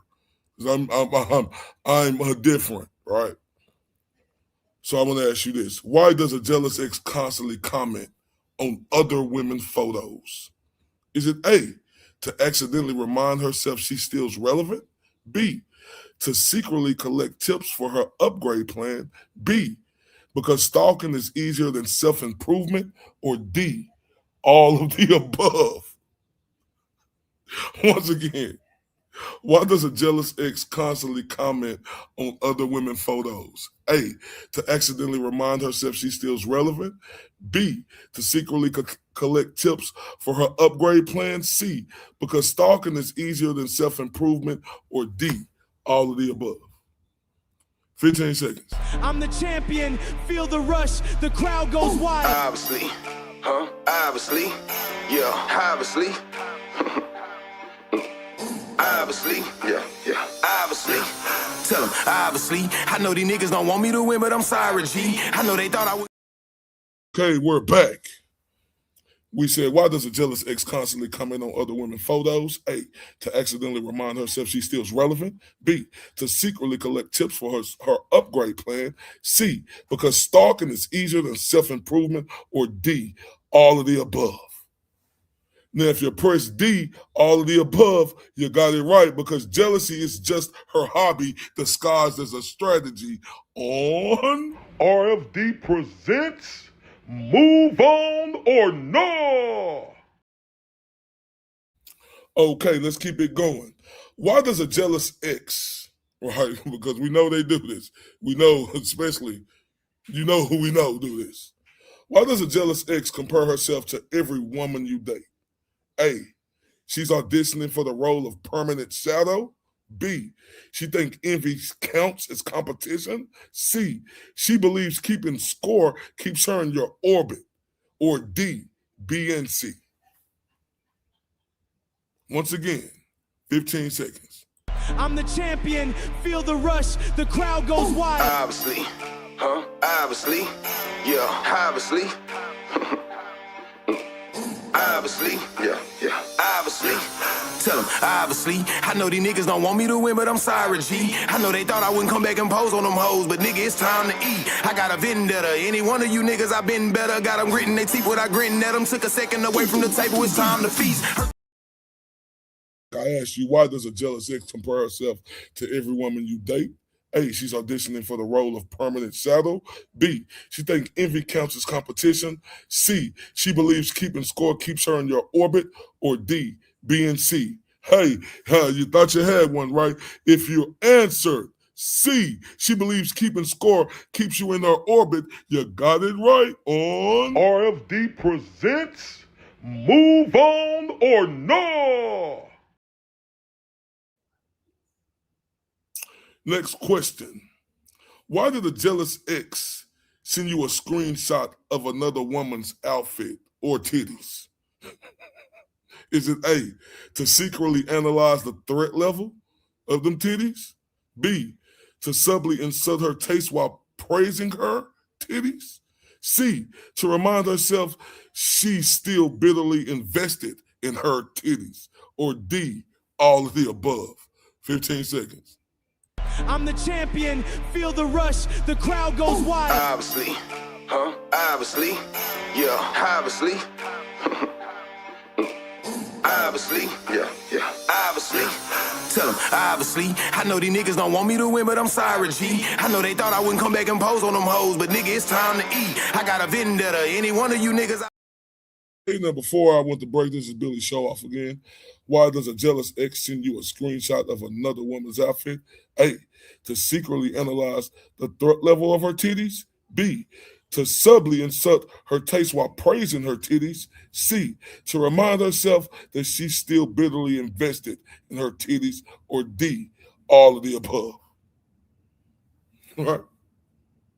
Well, if you pressed D, all of the above, you got it right on RFD presents Move On or No. You know why? Because we know jealousy comes with footnotes and passive aggression. When she seen them titties, let's go to the next one. Why does a jealous ex ask about your female friends? A, she wants proof you're not secretly happy. B, she's benchmarking herself against each of them. C, she thinks fear of replacement equals power. Or D, A and B.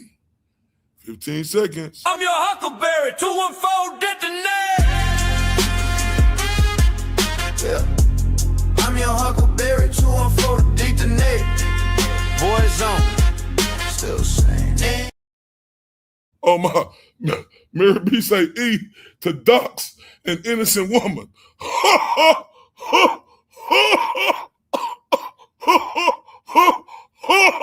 Oh my God. And when I think about somebody doing that, we just look at them like this. Brother, what's that? What's that, brother? Well, but if you pick D, right, she wants proof you're not secretly happy, right? And she's benchmarking herself against each of them. You got it right on RFD presents move on or no? Because we know with them scorned ones, right? Power through the paranoia they got is exhausting, but apparently satisfying.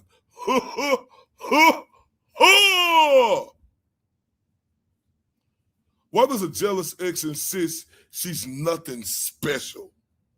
A, to convince herself she's still the main character.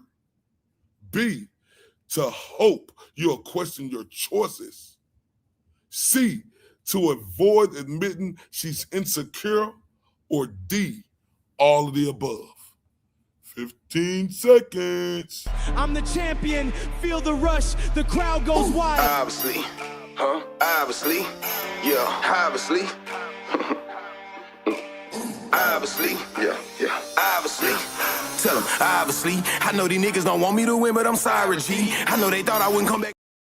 We're back. Why does a jealous ex insist she's nothing special? A, to convince herself she's still the main character. B, to hope you'll question her choices. C, to avoid admitting she's insecure. Or D, all of the above. Hey, if you pick D, all of the above, you got it right, because denial is her cardio.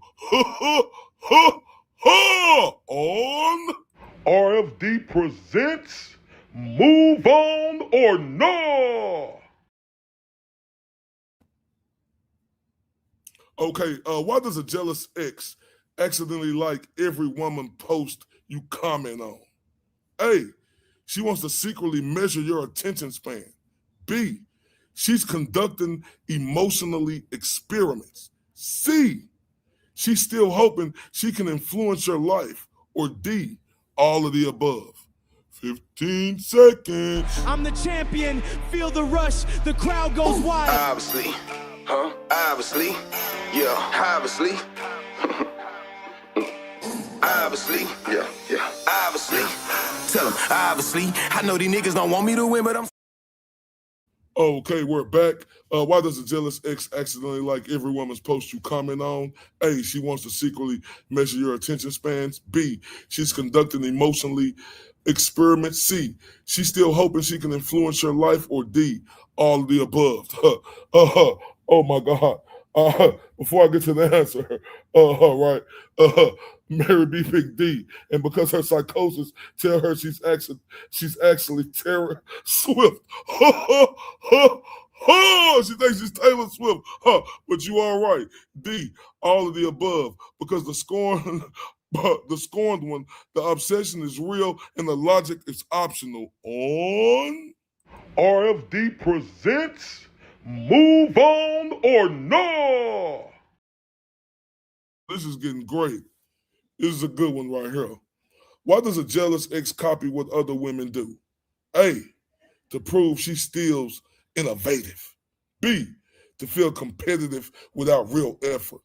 C, to manufacture the illusion of equality. Or D, B and C. 15 seconds. I'm your Huckleberry, 214 detonate. Yeah. I'm your Huckleberry, 214 detonate. Boys on, still same. In every state. Does a jealous ex copy what your women do? A, to prove she's still innovative. B, to feel competitive without real effort. C, to manufacture the illusion of equality. Or D, B and C. If you said D, you got it right. It's B and C, because inspiration is imitation when insecurity leads. On RFD presents Move On or No? Oh my. Oh, that was a good one. Oh, that was a good one.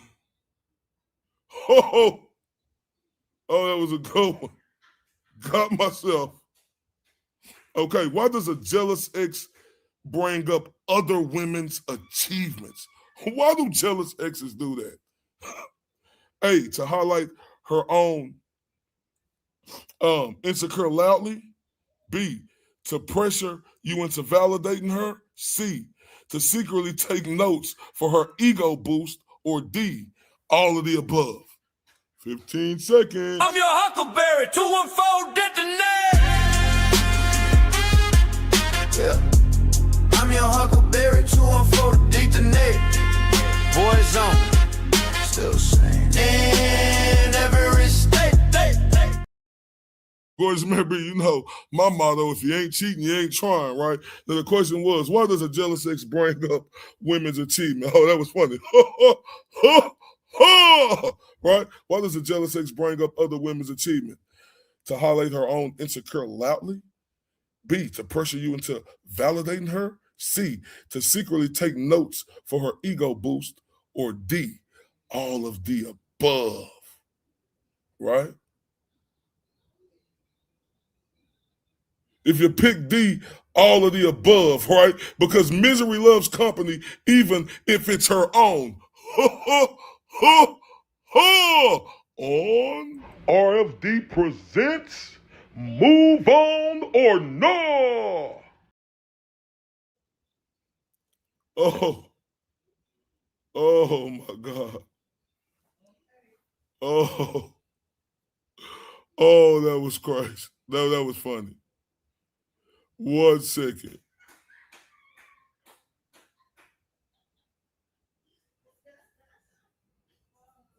Oh, this has been great.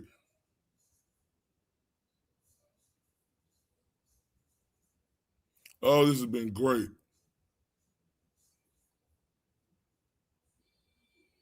And y'all have been tremendous.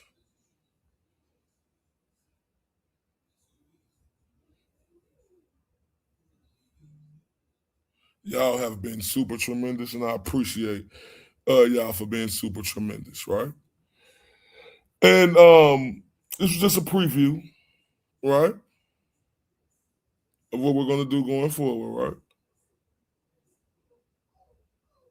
It's a preview of what we're going to do going forward, because I will be taking over for RFD a lot.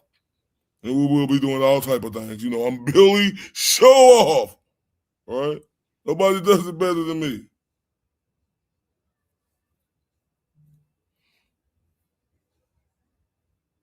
So, with this question, what was the craziest thing a scorned woman has ever done after a breakup? A, repainted your apartment in I hate you colors while you were at work. B, created a fake dating profile just to emotionally sabotage you. C, called your mom pretending to be your therapist. Or D, texted your new crush pretending to be a mysterious ex warning them of your true nature. Or E, all of the above. 15 seconds. I'm your Huckleberry, 214 detonate. Yeah. I'm your Huckleberry, 214 detonate. Boys on, still sane. In every state. Fly the car at 39K, boy, wait. Crash lane 2. Crash lane 2. Yeah. What's the craziest thing a scorned woman has ever done after a breakup? A, repainted your apartment in I hate you colors while you were at work. Created a fake dating profile just to emotionally sabotage you. Called your mom pretending to be your therapist. D, texted your crush pretending to be a true mysterious ex, warning them of your true nature. Or E, all of the above. If you pressed E, all of the above, you got it right. Because being scorned, logic skips the middle step called common sense. On RFD presents Move On or No. Oh, you guys have been great. You guys have been great. And I appreciate y'all. All right? So, I have to mayday, Ray from Dallas back in. I'm going to play obviously. And when this is over with, he'll be back. I'm the champion, feel the rush, the crowd goes wild. Obviously, huh? Obviously, yeah, obviously. Obviously, yeah, obviously. Tell them, obviously. I know these niggas don't want me to win, but I'm sorry, G. I know they thought I wouldn't come back and pose on them hoes, but nigga, it's time to eat. I got a vendetta. Any one of you niggas, I been better. Got them gritting they teeth without gritting at them. Took a second away from the table, it's time to feast. Heard they was mumbling, talking up under their breath. That nigga a hoe, he soft. That nigga lame. That nigga bitch, he puss. I stood on business, that's law. I had them running that boots and tucking their tail and scared to put me on a song. I had them cuffing they bitch and thinking I hit. Shit, boy, what you on? Couple years off, then I'm back in this motherfucker. Nigga, do somebody, then fuck your recognition. You don't like I'm spitting, nigga, better shoot somebody. The game and full of clowns, I don't believe you sucker niggas. Better leave me be, okay? Niggas better watch their speech, okay? You better than me, no way, Jose. I could be cutthroat and I'm all out, but I let them get paid for a minute. Let them look gang for a minute, but really they hate cause I never look lame for an image. Never be fake, I'm a realist, I'm solid. I went out and got it, I promise I'm with it. Want me to switch up and get soft on so you can make it, I promise I get it. I know some secrets I never tell, but most of you rap niggas got bitch ways. Quick to tell on you, get jammed down, couldn't sit down 5-6 days. Put him and him in a crossway, but a gang member on display. That's the same nigga with an AK on the block yelling out gunplay. That's the same nigga with a trap house and he been through it so he no pain. Look in the face of a realer. Laws come questioning me, I don't know names. Bitch, I really come from the trenches. Kathleen crashed out like road rage. Bitch, I snapped that and got life in the pen cause most of you niggas got hoe ways. Man. See, most of these niggas got whole way. A lot of these niggas be out here faking and fucking on these motherfucking tracks, talking that gangster shit. You too young to be done been through something, young nigga. You too young to be done been through something, nigga. Don't tell me about what you done been through, nigga. You ain't never stood over nothing. Nigga, you don't have nightmares at night, nigga. This shit sound good on the track. Now you got the other niggas out here crashing out cause they think you been through it and you they favorite rapper. Sit down somewhere, nigga. That shit lame as fuck, boy. You niggas really done piss me off. See, I see you nigga really done piss me off. See, I won't fuck with none of you pussy ass rap niggas. Fuck you niggas. You niggas see me all the time, nigga. Hit me in my mouth, nigga. Pussy nigga.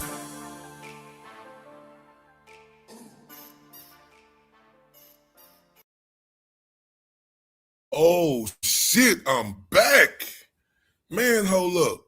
I'm back, man. You know it's Ray from Dallas, Mr. Hold Up, right? Shout out to my guy Billy Show Off, right? With his intellectual ass, right? Mr. Non-aggressive.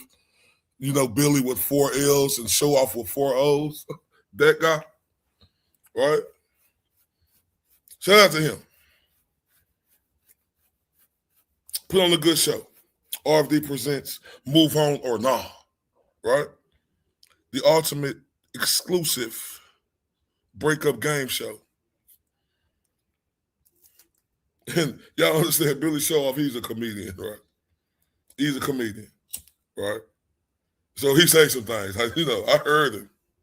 I heard him talking with his talking ass, right? Talking about, oh, it's a takeover, right? He's a comedian, y'all. He's a comedian. He's a comedian, y'all. Trust me, he's a comedian, right? Shout out to all y'all, man. I appreciate y'all, right? But look, since we still up, right? Like, okay, so now look. Okay, shout out to you, Billy Show Off. Right, shout out to you. Shout out to you, right? Shout out to you. I got to put this up. Reasonable doubt, innocent or guilty. I'm sorry, y'all. This is puzzling my mind, and I can't get this out of my mind. Every day I wake up thinking about this trial and thinking about this woman right here. I do. Because her life is on the line, for real. I wake up every day thinking about this woman and thinking how I could look as a normal individual, not having no size, just coming into the place, cut, not knowing nothing, not thinking about nothing what was said, just coming in full force, right? And to see her, and shout out to the beautiful Jay Cornish in the building. She said, guilty, right? And to see how she's getting railroaded, right? When all these people up here are jealous of her, right? And you could tell these friends was jealous of her. I wouldn't even take it if this broad right here, her name is what was this broad name? Becky Lloyd. Becky with the red hair. Her name really Becky Lloyd. I wouldn't be surprised if she was fucking Eric. Just honest, I wouldn't be surprised if she was fucking Eric, right? And I'm not gonna play it like I was doing today. I'm just gonna play it one time, and on some of them I might play two. But watch this shit, y'all. Let's get to it, because this is reasonable doubt, innocent, or guilty. Like they say, you can't think she's guilty. You can't probably think she did, or she could be guilty. Because if you're doing that, then she's innocent. You have to absolutely have no doubt.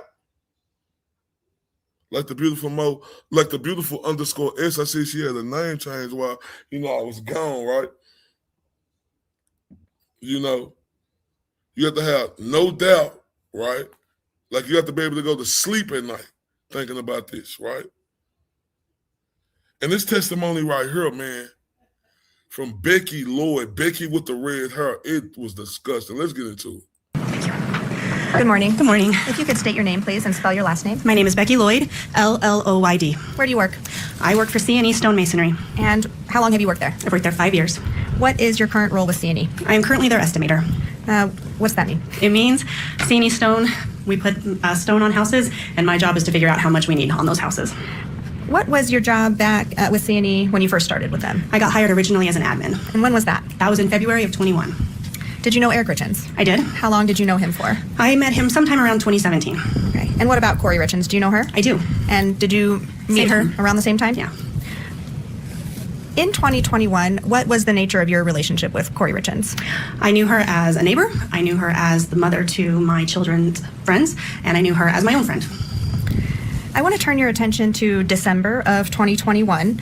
Was there a conversation that you had with Corey Richens in December of 2021 that stood out to you? Yes. Okay.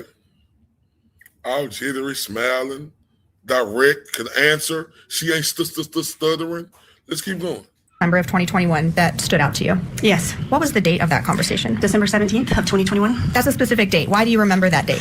Because I keep a journal and I have photos from that date. What were you doing that day? We were doing a Secret Santa gift wrap for C&E Stone. We get presents for families in the neighborhood that don't get a good Christmas, and we were wrapping them to give away. Now, when you say we, was that, who's the we? Me and Corey. Okay, just the two of you then? Just the two of us while we were wrapping, yeah. Was there a topic of conversation that came up related to Corey Richens' marriage? Yes. How did that come up? I had recently gotten divorced a couple months before, 3 months before, and she was asking me how that was going, and I was asking her about how her marriage was going, and her and Eric had a fight that day, so it was definitely on the top of her mind. What did Corey say to you? Corey had an opportunity to go to a work event of some sort, like a Christmas gala, something like that. And it was going to be a really good opportunity for her career. She was excited about it. At the same time, Eric had booked a sleigh ride with the family for Christmas, a good family activity, and they had a scheduling conflict, and they did not agree about what they should do. Okay, scheduling conflict on that, but I just want to hear the first part again. Watch this. December of 2021 that stood out to you? Yes. What was the date of that conversation? December 17th of 2021. That's a specific date. Why do you remember that date? Because I keep a journal and I have photos from that date. What were you doing that? Keep a journal, and she got photos for that day, right? She keep a journal, and she got photos from that day. Just remember, y'all, remember that. I'm not going to press like I did earlier. Y'all can go look at the last video. But she said she keep a journal, right? So I hope you write in this motherfucking journal every day, you Becky with the long hair, POS, right? And look how she great said. She said that he's in under this voice. Let's keep going, y'all. What did Corey say during that conversation about her marriage with Eric? She talked about how she was feeling trapped. She was feeling like there wasn't an easy way forward out of the marriage. She felt like she was worried about her kids. She was worried that she was going to lose them and that Eric was going to take the kids from her and that his family was going to turn the community against her. And she said that in many ways it would be better if he were dead. What was the tone of Corey's voice during that conversation? It was serious. She definitely had a very serious tone. We weren't really joking. It was a very honest conversation and a very heartfelt conversation. You could tell from her body language that, she was frustrated and she was struggling with where she was at. It was serious tone. What was your reaction to Corey saying it would be better if Eric were dead? To me, it really signified just how far their marriage was off track and how serious the situation was, and I felt bad for both of them. That's a heavy conversation. I don't have any other questions. This Applejack head.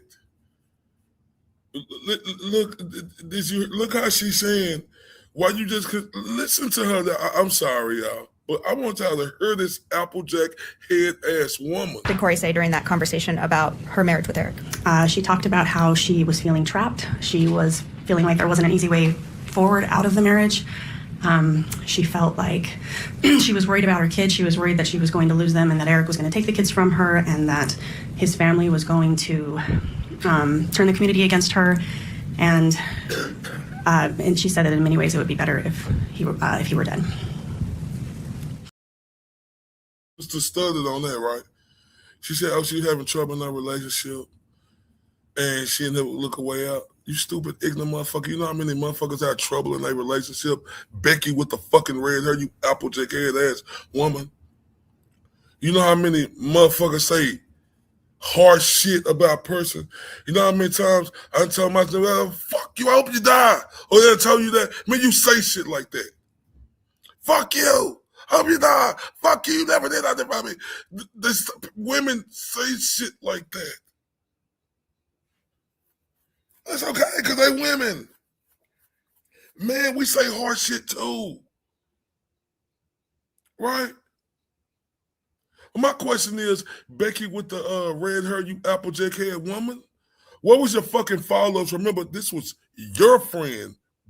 Oh, I'm pissed about this, y'all. And you know what? I'm bothered too. Because why this ain't a bigger story?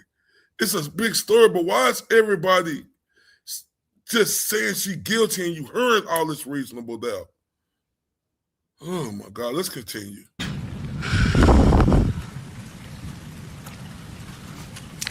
Good morning, Ms. Lloyd. Good morning. My name's Kathy Nestor. I'm one of the attorneys representing Corey Richens. Sorry. Oh, this is Miss Nestor. Oh, I love Miss Nestor. Mm-hmm.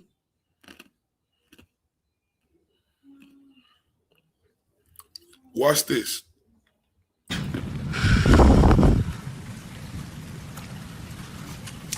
Good morning, Ms. Lloyd. Good morning. My name's Kathy Nestor. I'm one of the attorneys representing Corey Richens. First of all, I want to talk to you about how you got the job with C&E. Absolutely. Isn't it fair to say that Corey helped you get that job because you'd just gotten a divorce and she was doing something nice for you? I would say Corey helped me get that job. Yes, she let me know that it was available and definitely made sure that I knew that it was an option for me. And she was the reference for you to her husband, Eric? I would say so, yes. Okay. And when you were working at C&E, during the time that Eric was alive, Corey was actually on the payroll, right? She got like a paycheck every couple weeks. That's true. Right. And isn't it also true that right after Eric died, she called and said, don't send me anymore? I believe so, but I am a little fuzzy on that memory. Okay. But at some point she came off the payroll. Correct. Really quick after Eric died. I would say so. All right. I want to talk to you about the conversation on December 17th. And this was, as I understand you, Corey and Eric every year did a Secret Santa project where they gave less privileged people anonymous Christmas gifts, right? Absolutely. And so you were there wrapping those gifts? Yes. And you were having girl talk? Yes. And you're somebody that she trusted? Yeah. Because you had confided in her about your marriage? Correct. And the fact your husband had been unfaithful? Correct. And she felt safe and talking to you about similar things like that? Yes. Okay. And when you were at this meeting, about, let me look at the date, just 1 minute. Now, y'all see that? Do y'all see that? Ray Cornish, love you to death. She ain't nervous, she lying. Why she misremembering? She was so fluent with the prosecutor. Listen to this again. I'm sorry, y'all. Like, we can agree to disagree. I love everybody. If y'all think she guilty, I think she guilty. But I'm a be a devil's advocate if I don't think she guilty. If I thought somebody was guilty. Y'all could say what y'all want to say. I don't get in my feelings.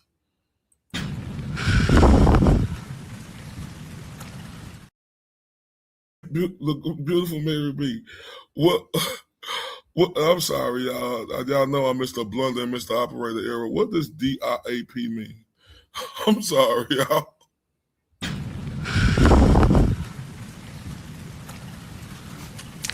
Good morning, Ms. Lloyd. Good morning. My name's Kathy Nestor. I'm one of the attorneys representing Corey Richens. First of all, I want to talk to you about how you got the job with C&E. Absolutely. Isn't it fair to say that Corey helped you get that job because you've just gotten a divorce and she was doing something nice for you? I would say Corey helped me get that job. Yes, she let me know that it was available and definitely made sure that I knew that it was an option for me. And she was the reference for you to her husband, Eric? I would say so, yes. Okay. And when you were working at C&E, during the time that Eric was alive, Corey was actually on the payroll, right? She got like a paycheck every couple weeks. That's true. Right. And isn't it also true that right after Eric died, she called and said, don't send me anymore? I believe so, but I am a little fuzzy on that memory. Okay. But at some point she came off the payroll? Correct. Really quick after Eric died? I would say so. All right. I want to talk to you about the conversation on December 17th. And this was, as I understand you, Corey and Eric every year did a Secret Santa project where they gave less privileged people anonymous Christmas gifts, right? Absolutely. And so you were there wrapping those gifts? Yes. And you were having girl talk? Yes. And you're somebody that she trusted? Yeah. Because you had confided in her about your marriage? Correct. And the fact your husband had been unfaithful? Correct. And she felt safe and talking to you about similar things like that? Yes. Okay. And when you were at this meeting, about, let me look at the date, just 1 minute. Hold up, is that Emma Rose? That's the Tully's full diaper, or the other Emma? That's Emma Rose, ain't it? Damn, Emma Rose. Oh. But did y'all see this, right? Because I ain't lying to you, I'm really pissed off. Like, I'm pissed off about this shit, right? And I'm sorry, the beautiful Emma Rose. Now, I know that she shot. I'm sorry, y'all. I'm so lost in the sauce. Hold up. I thought I put it, cat. I did the put it, cat. Face ass. It's me, Mr. Slugger and Slugger Toss, right? You don't recall. She said she don't recall. How was you recalling every goddamn thing else, man? Oh, okay. She said, I got docs, so I could tell you I'm real nice. This woman right here has me upset, but watch her defense lawyer work. A couple of weeks after Eric died, you gave an interview about this conversation you and Corey had. Yes. And you gave it to a private investigator that worked for the family of Eric Richens, right? I actually don't remember if it was at that time, but I do remember meeting with him, yes. April 6th of 2022 at your house. Does that sound familiar? Yes. All right. And this gentleman, who was not law enforcement, he's a private investigator, right? Yes. And he came to your house and you told him about this day that you spent with Corey, didn't you? I don't remember, but I assume so. All right. And isn't it fair that in that first interview, you never mentioned anything about saying it would be better off if Eric was dead, did you? I don't recall. You don't recall? I don't recall. Okay. And then you had a second interview almost 2 years later in March of 2024 with the same investigator. Is that right? Sounds right. And then the investigator said, wait, I understand you've talked to Katie and there was something you forgot to tell me the first time we met about a statement Corey made. That's true. And what you forgot to tell him was this part about it, he'd be better off dead, right? Yes. Okay.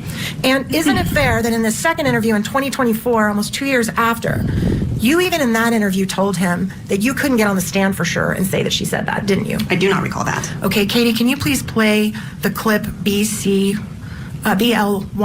If we could cue that up and play it for her to hear. Cue it up. And let's make sure we're all talking about the same thing. My apologies. Do we have a foundation? Did y'all just hear this bullshit? You don't recall. Oh, you don't remember. Oh, man, listen to this shit. This is pissed. I'm pissed. And a lot of witnesses been like this. Listen to her. She don't recall. Like, how the fuck you oh, so you didn't say this? You don't remember saying that, but you remember saying everything the prosecution asking you? What is this? A couple of weeks after Eric died, you gave an interview about this conversation you and Corey had. Yes. And you gave it to a private investigator that worked for the family of Eric Richens, right? I actually don't remember if it was at that time, but I do remember meeting with him, yes. April 6th of 2022 at your house. Does that sound familiar? Yes. All right. And this gentleman who was not law enforcement, he's a private investigator, right? Yes. And he came to your house and you told him about this day that you spent with Corey, didn't you? I don't remember, but I assume so. All right. And isn't it fair that in that first interview, you never mentioned anything about saying it would be better off if Eric was dead, did you? I don't recall. You don't recall? I don't recall. Okay. And then you had a second interview almost 2 years later in March of 2024 with the same investigator. Is that right? Sounds right. And then the investigator said, wait, I understand you've talked to Katie and there was something you forgot to tell me the first time we met about a statement Corey made. That's true. And what you forgot to tell him was this part about it, he'd be better off dead, right? Yes. Okay. And isn't it fair that in the second interview in 2024, almost 2 years after, you even in that interview told him that you couldn't get on the stand for sure and say that she said that, didn't you? I do not recall that. Okay, Katie, can you please play the clip BL1? If we could cue that up and play it for her to hear. Cue it up. And let's make sure we're all talking about the same thing. My apologies. Do we have a foundation? Yeah, I know how important that is right there.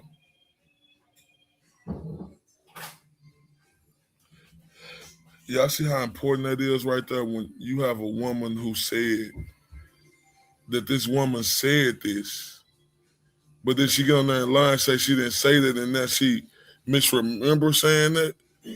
Come on, y'all. One second. One second. One second.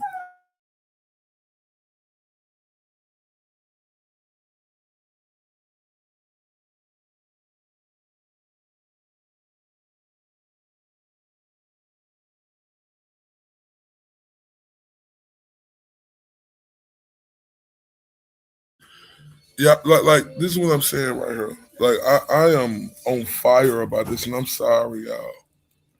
I cannot believe what I'm hearing, especially out of these witnesses, y'all. Right? And like I heard lawyers say, right? Yeah, and look, it's a lot of stuff that Corey did. I could say, that's sus too. I can agree with that.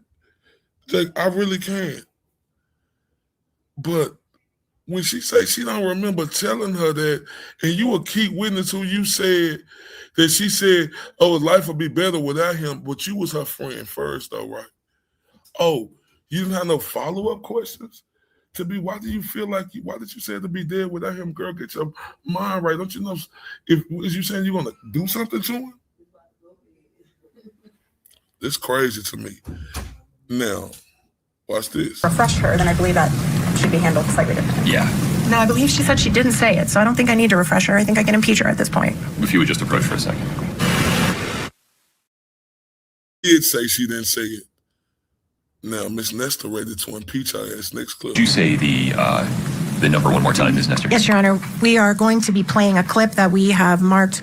We're not going to admit it. We're just going to impeach with it, but it's BL1. Okay. And let's see, Katie, let me get you connected here.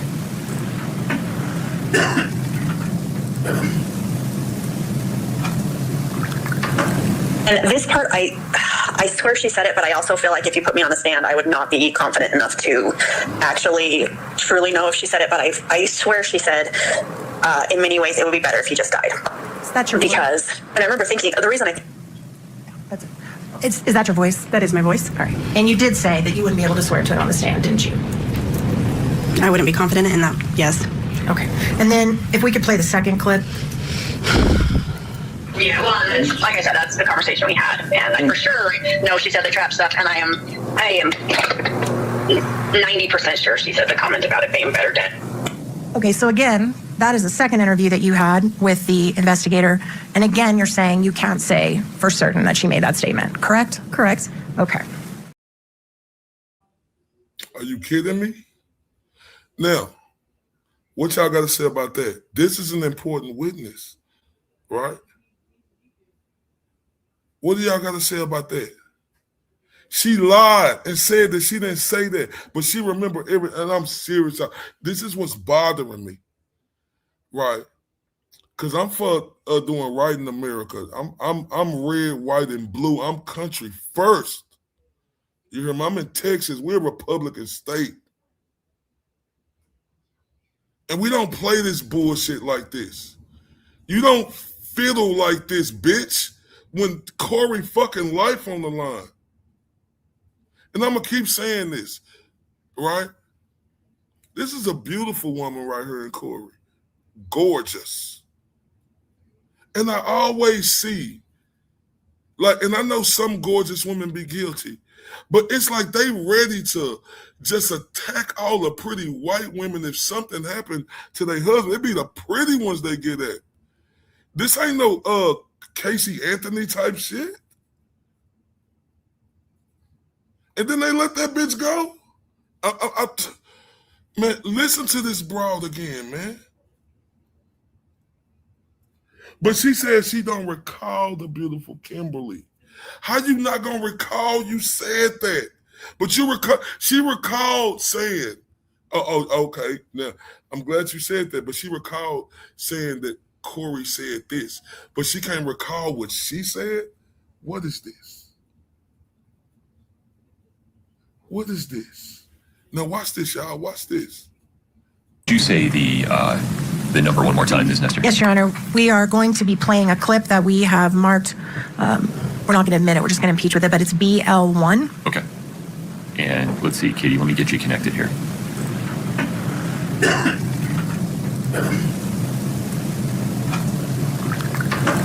And this part, I swear she said it, but I also feel like if you put me on the stand, I would not be confident enough to actually truly know if she said it. But I swear she said, in many ways, it would be better if he just died. Is that your Because, and I remember thinking, the reason That's it. Is that your voice? That is my voice. All right. And you did say that you wouldn't be able to swear to it on the stand, didn't you? I wouldn't be confident in that, yes. Okay. And then if we could play the second clip. Yeah, well, like I said, that's the conversation we had, and I for sure know she said the trap stuff, and I am 90% sure she said the comment about it being better dead. Okay, so again, that is the second interview that you had with the investigator, and again, you're saying you can't say for certain that she made that statement, correct? Correct. Okay. Okay. Y'all heard the line. Bro, let's continue. You also never told that statement to the police when you were interviewed by the police, did you? Until later, much later, like 2024. I don't know if I got interviewed by the police in 2024. Okay. All right. While you were employed at CNE, which you've testified to, after Eric died, were you instructed to go to the house and pick up some of his private items? Yes. And who asked you to go pick up his things? Your Honor, scope. Help me understand.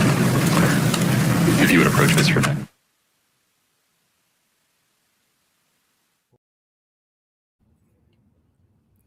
If I'm a juror, right, and I heard this woman lying like that, right, and then the beautiful Miss Nestor, I think that's her name, say this. Now look at this. This real quick. Look. You also never told that statement to the police when you were interviewed by the police, did you? Until later, much later, like 2024. I don't know if I got interviewed by the police in 2024. Okay. All right. While you were employed at CNE, which you've testified to, after Eric died, were you instructed to go to the house and pick up some of his private items? Yes. And who asked you to go pick up his things? Your Honor, scope. Help me understand. If you would approach Mr. Beck.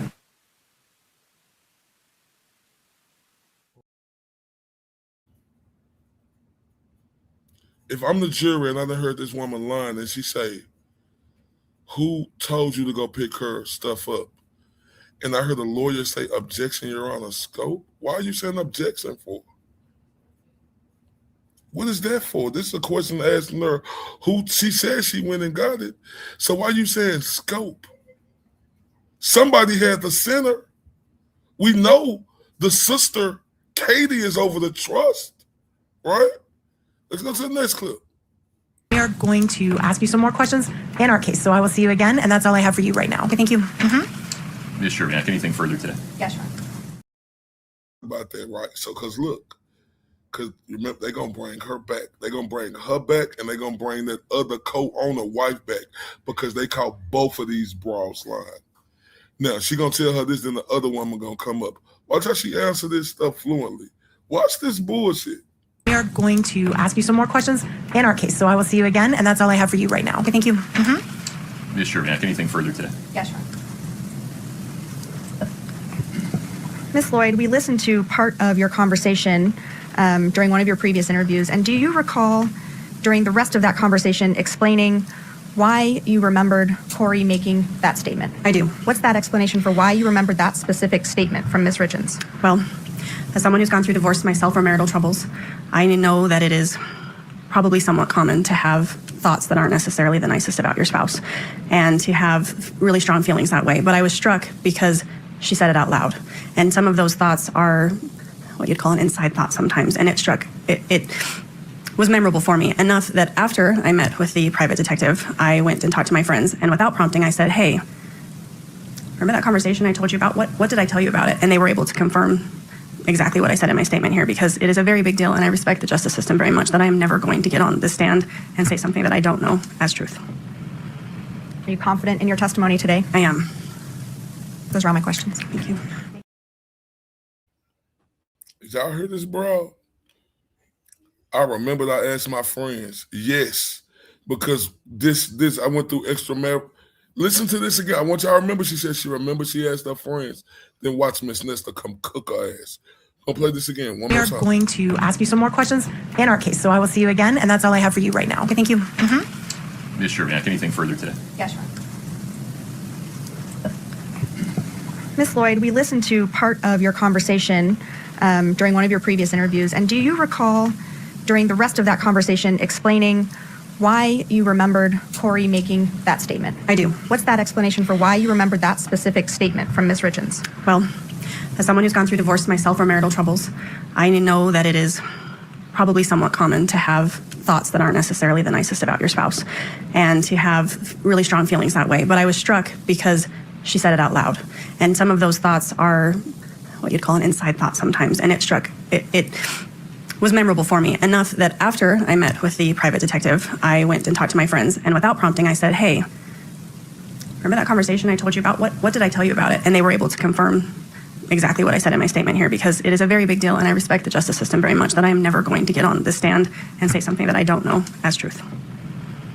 Are you confident in your testimony today? I am. Those are all my questions. Thank you. You don't respect no motherfucking justice system. Like the beautiful Mivi was on her earlier in my earlier life. She got moved up in that job, y'all. Right? Then she say she went and asked her friends. And she said that's how she remembered everything she said. You went and asked your friends, and then you got this suddenly great memory. If you a juror and you listening to this woman who says she went and heard her friends say that, Jordan, I am so lost in the sauce. Now watch Miss Nesta cook her. Thank you. Okay. So now it's your testimony that you were told about this statement by someone else? No. My testimony is, it is very difficult to say such a thing when someone that you care deeply about has been leveled with such charges. It is very difficult, so that is why it didn't come up in the first interview. It is a very difficult position to be here on the stand saying things like this. I don't want to be here. No one has supplied my testimony to me. No one has made me say anything about that. No one has supplied words to me. I know that that happened, and it is unfortunate that it happened because I don't want to be here saying it, but I know that that is what was said. And in fact, the friend you're talking about is Katie Richens, right? Oh, absolutely not. Absolutely not. Didn't you discuss this statement with Katie Richens, and Katie's the one who sent you to the private investigator? Katie is the one that made the private investigator aware of it, but that is not who I had the conversation with about it as far as the truth of the statement. But you did have a conversation with Katie about it. I did. Okay. And then you also had a conversation with some other friends who helped refresh your memory about what you might have said? They confirmed what I said. They did not supply a sentence to me. They did not do anything like that. They just helped me do a hard thing. Okay. And who did you tell about this statement prior to reporting it, besides your friends and Katie and the private investigator? What do you mean? Did you tell anybody else? I told my friends. I told my partner. I told the investigator, Katie. I don't recall who else. Okay. And this was all in 2024 when you brought it up to the investigator? My friend conversation would have been in 2021, right about the exact same, probably within a couple days of that conversation initially with Corey. And you would agree that if Corey was planning to kill her husband 60 days later, it probably wouldn't be a really smart thing for her to say to you, hey, it'd be better off if he were dead, would it? Now make your objection that the question is complete, Ms. Shervin. It doesn't matter now. Okay. Go ahead, you can answer. Say it again, please. I'm so sorry. If Corey Richens was planning to kill her husband in about 70 days after she made that statement to you, it wouldn't be a really smart thing to tell someone like you, hey, it'd be better off if he were dead, would it? Objection, Your Honor. Calls for speculation. Sustained. Do you have an opinion about that? Same objection. Doesn't call for speculate. It's sustained. Okay. Did you ever ask Corey directly, what did you mean when you said that to me on December 17th? No. You never gave her the opportunity to explain whether she was just venting, whether she was joking, whether she was serious? Unfortunately, no. Right. And you had a long time to do that before you reported it to this investigator, didn't you? As a friend. I suppose so. Yeah, that's all I have. Now, listen. Just this first part again, y'all. This first part. Listen to this first part. Thank you. Okay. So now it's your testimony that you were told about this statement by someone else? No. My testimony is, it is very difficult to say such a thing when someone that you care deeply about has been leveled with such charges. It is very difficult, so that is why it didn't come up in the first interview. It is a very difficult position to be here on the stand saying things like this. I don't want to be here. No, she said no. Mary B. She said no. She lied again and said, Miss Nesta said, now you saying that you told your friends this? No. Then she tried to explain to me, because I didn't want to say that. Oh, so, bitch, you should be tried too, since you kept information, since you say you didn't want to say nothing the first time of this so-called, what they're accusing Corey of.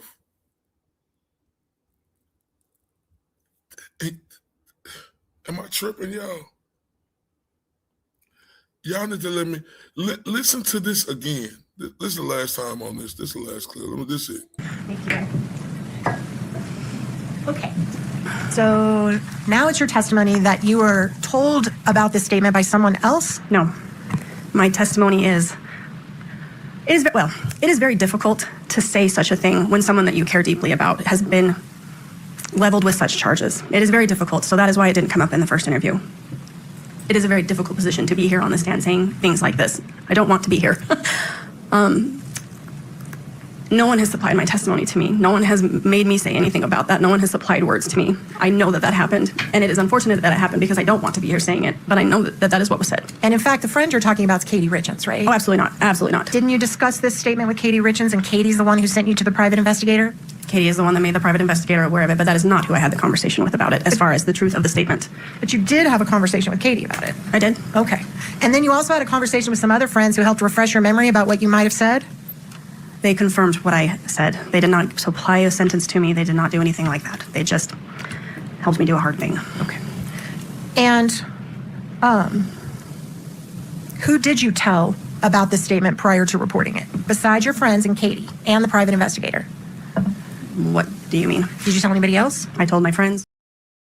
That's it. What do you mean? She said, who else did you tell besides Katie, your friends, and the private investigators? This bitch said, what do you mean?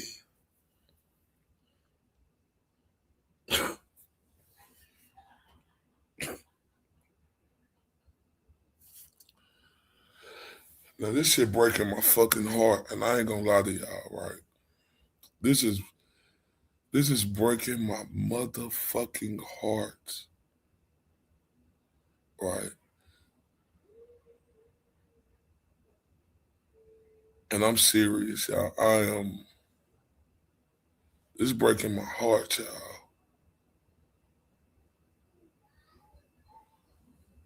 Because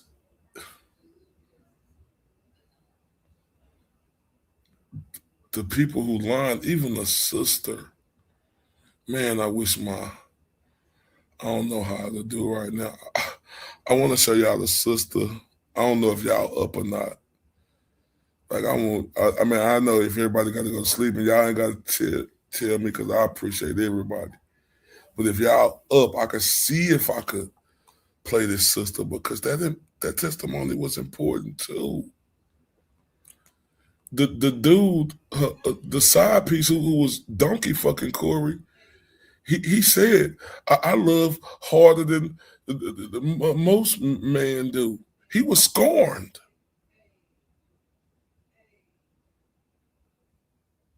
Shout out to the beautiful Jordan. I wouldn't want this to happen if this was anybody else, right? I feel the same way. If it was any evidence that showed me that this woman was guilty with the all this reasonable doubt I got, I would say she guilty. Y'all, I promise y'all that. I wouldn't protect her from not being guilty, just like I thought fucking OJ was guilty, Casey Anthony, who else? Scott Peterson. Who else? It's a bunch of more motherfuckers who I thought was guilty. I wouldn't just say that.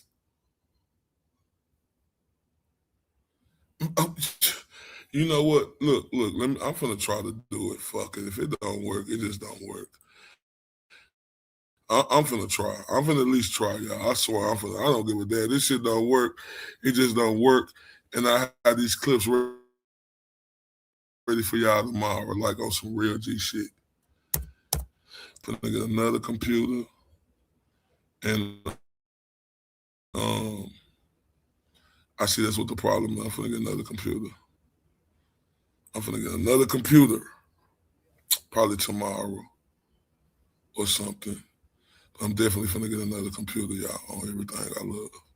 Because I see that's what the problem, the beautiful underscore esque, right?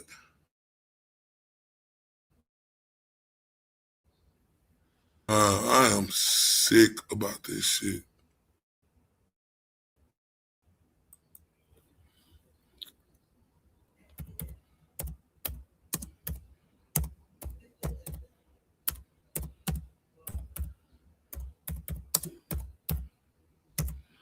I'm sick about this shit, y'all. I ain't lying.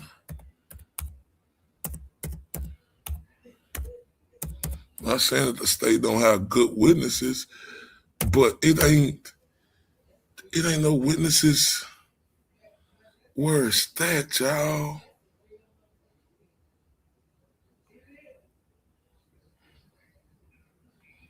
Oh.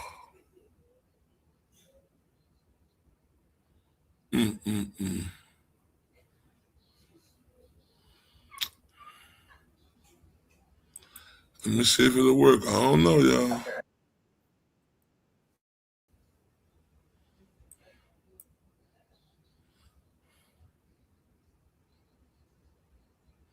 We're gonna see.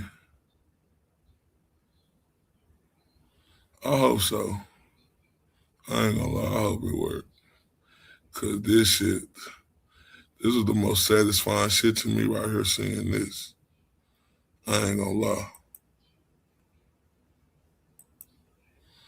So hopefully y'all just let me know. If it fuck up, then I promise y'all tomorrow. Cause this shit important. Y'all need to see this. Everybody who just thinks she guilty ain't giving up. What is this? Think she guilty. And I ain't saying you can't even think she guilty, but y'all gotta do better than that, man. Y'all gotta listen to this case, bro. Like, for real, you know, you can't judge no case off of what the public is telling you. You got to judge a case off examination. I learned that from the great and beautiful Melanie Little. Right? And I don't agree with everything Melanie say, but she is great.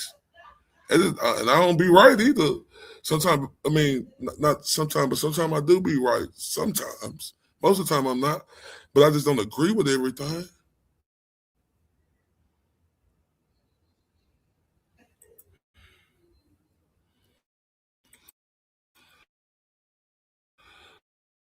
So, hopefully, we're going to see. Y'all let me know Y'all let me know. We finna see. We finna see. Thank you, Your Honor. May I please report? Good afternoon, Ms. Richens Benson. So when we took a break, I had confirmed with you that it's your recollection that Corey had a matching sweatsuit and fixed hair, and that she did not comfort you when you fell to the ground. Is that correct? To my recollection. Okay, I'm going to ask you to watch a clip from that morning that was taken off of an officer's body cam and see if you can confirm that that's in fact you and Corey that morning. Katie, can you play it?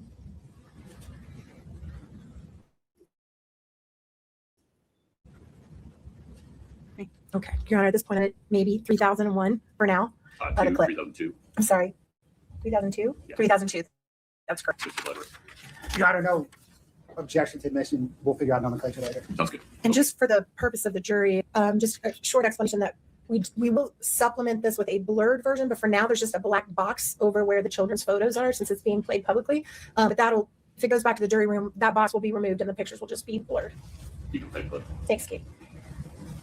All right, so as you're watching this clip, there's an officer there, but that's Corey right there, right? And she's squatting down to hug you. Is that right? Katie, could you play that again? I'm sorry, this is hard with two Katies. There are two Katies. I'm sorry. I'll call you Ms. Richens Benson. How about that? Thank you. Okay. Okay, so that's Corey. Freeze it right there, Katie Nestor. Okay, and that hair right there, that's what you're saying she had fixed? Just her hair up and messy like that? Yeah, as you can see, mine was down and messy and didn't have contacts in anything. Sure. So both of you had messy hair, and she's also clearly wearing pajamas. Does that refresh your memory that she's not in a sweatsuit? She was in pajamas. I am not a fashionista, so to me that's... Oh, you're not a fashionista, bro? Did y'all hear this? She said that Corey didn't console her. Miss Nestor don't play with them. Man, y'all got to pay attention. I'm sure Miss Nestor don't play. She don't play. Is that you in the clip? Miss Nestor don't play, man. Yeah.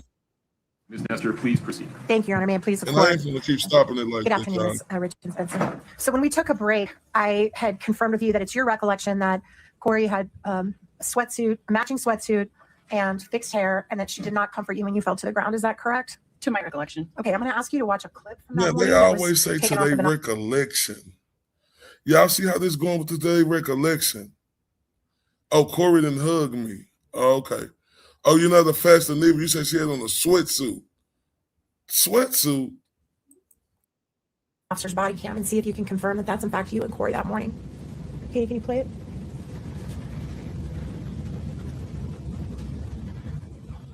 Is that you in the clip? Yes, that's me. Okay, Your Honor, at this point, I'd move to admit as exhibit maybe 3001 for now. The clip. 3002. I'm sorry, 3002? Yeah. 3002, that's correct. Your Honor, no objection to admission. We'll figure out nomenclature later. Sounds good. And just for the purpose of the jury, just a short explanation that we will supplement this with a blurred version, but for now there's just a black box over where the children's photos are since it's being played publicly. But that'll, if it goes back to the jury room, that box will be removed and the pictures will just be blurred. You can play the clip. Thanks, Kate. All right, so as you're watching this clip, there's an officer there, but that's Corey right there, right? And she's squatting down to hug you. Is that right? Katie, could you play that again? I'm sorry, this is hard with two Katies. There are two Katies. I'm sorry. I'll call you Ms. Richens Benson. How about that? Thank you. Okay. Okay, so that's Corey. Freeze it right there, Katie Nestor. Okay, and that hair right there, that's what you're saying she had fixed? Just her hair up and messy like that? Yeah, as you can see, mine was down and messy. You see that? She said her hair was just looking great. Corey hair messy as a motherfucker. You see how she tried to make Corey look like she was in a sweatsuit and her hair was just crystal? And didn't have contacts in anything. Sure, so both of you had messy hair, and she's also clearly wearing pajamas. Does that refresh your memory that she's not in a sweatsuit, she was in pajamas? I am not a fashionista, so to me that's a sweatsuit or pajamas, just to be honest. Okay, and then keep playing, Ms. Nestor. Okay, and then when you saying something to the police, you can't say, I'm not a fashionista. Pajamas is a fucking sweatsuit to you? Are you kidding me? This is his sister. Look at this large implanted forehead smug broad. Man, I promise I don't trust this woman, man. I think she has something to do with it. Just watch. And that's her squatting down to comfort you while you're on the ground, and that's y'all hugging, right? Correct. So your memory about that was clearly wrong. To be fair, it was 4 years ago. Okay. And everything you're testifying about. Oh, remember, Ms. Nessa said, so your memory like about that was clearly wrong. It was 4 years ago. Ms. Nessa started off she said everything you said was 4 years ago. Watch this. That morning was 4 years ago. Is that right? Correct. Okay. You can take that down, Katie. Thank you. Other Katie. And shortly after this scene where Corey hugs you, and obviously everyone's completely understandably upset, was there a time where you went out into the driveway and spoke with an investigating officer that morning? I went and spoke to an investigator in their car out front of the house. Okay. Maybe not in the driveway. Might have been in front of the house. Correct. Your Honor, she's testified about her memory of that morning. This happened that morning. I'll give you a limited latitude here. Thank you. And who was the officer that you spoke to?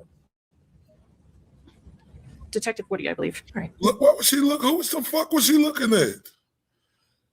Detective Woody, you believe? How the fuck you gonna believe? That was just to help, because there's so many officers that are going to testify in front of this jury. It's a female officer, right? Correct. Okay. And when you talked to Officer Woody, or I think she was a detective then, did you tell her that you believed Corey was involved in your brother's death? No. Did you tell the officer that you were suspicious that Corey may have been involved in your brother's death? Pause there. Oh, I'm going to allow her to answer that question and we'll have a conversation. Go ahead, you can answer that. I let her know that Corey had stolen money from my brother, and I thought she needed to know that. And what else did you think she needed to know at that moment? I left at that moment to go back in the house. You didn't tell her anything else? My recollection is that I told her that Corey had taken money from my brother, quite a lot of money, and that there was tension. And what did you tell the officer was the reason for the tension? May I have a quick conversation? Yeah, sure. My apologies, counsel. Quite a lot of money. What the fuck is you telling her? I told her she took money, quite a lot of money, and you see Miss Nestor asking her, did you tell her anything else? But I love this fucking woman right here, man. Man, this woman is good, bro. Interruption, folks. Ms. Nestor, please proceed. Thank you, Your Honor. Now I forgot where I was, so let me think about it again. We were talking about what you asked the police, what you said to the police officer when you were outside. And this is before that police officer has ever entered the house, right? This is your first time to see this officer. I'm not sure. Okay. And you felt it was important that this officer know that your sister-in-law had a motive. What was your reason for telling the officer that information? I had an overwhelming feeling come over me that I should let someone know. Why? She had an overwhelming feeling come over her that you should let them know about some money. And like Jordan say, that's his wife, right? Ain't none of your fucking business. Like, he handled that with his wife, right? You know, and look, let's be honest, most of the time it's the man who be out of control with money. Sometimes it be the women. I ain't saying women don't do it, but sometimes it be the women who be fucking, why can't she just be bad with money? That doesn't fucking mean she's a fucking murderer.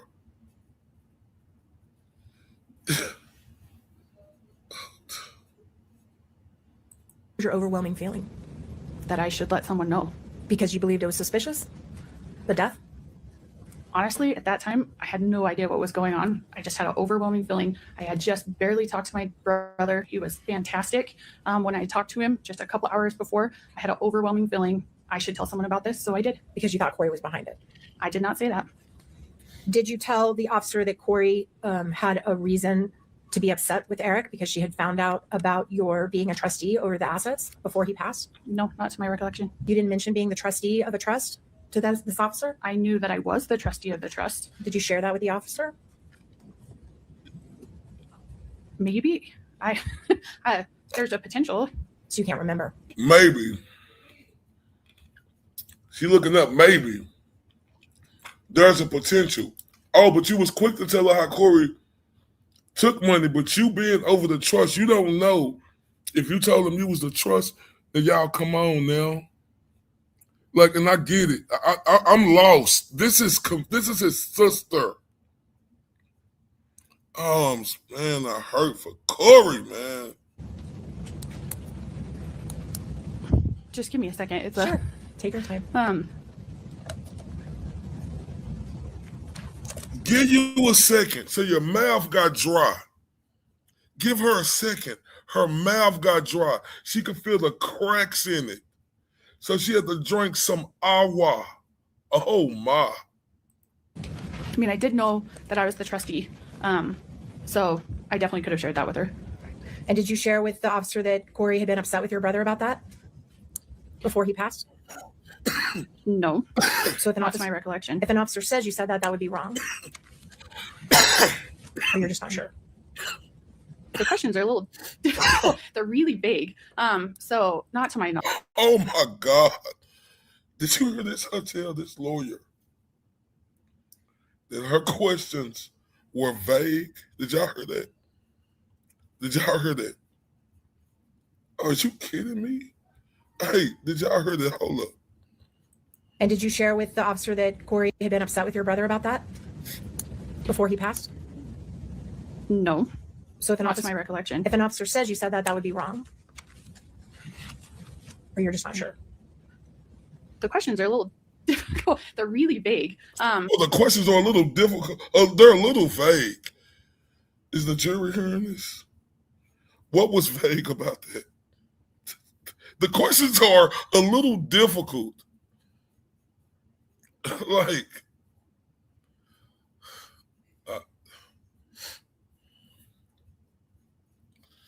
let's keep going. So not to my knowledge. Okay.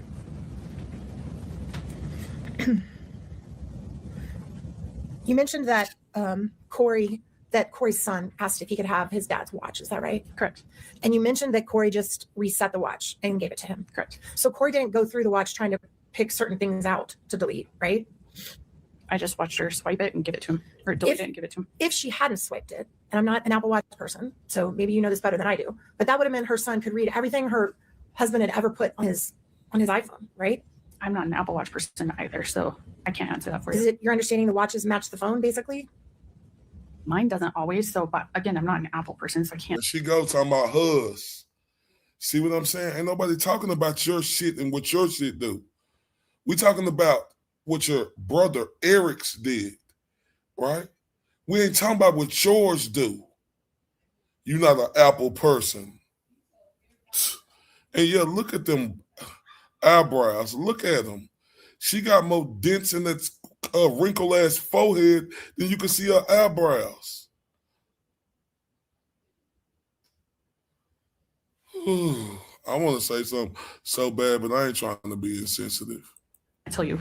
Do you agree there'd be a lot of reasons why a mother would not want a young child to have access to everything his adult father had saved on his phone? In a hypothetical, yes, I guess. Okay. You also. Is that a hypothetical?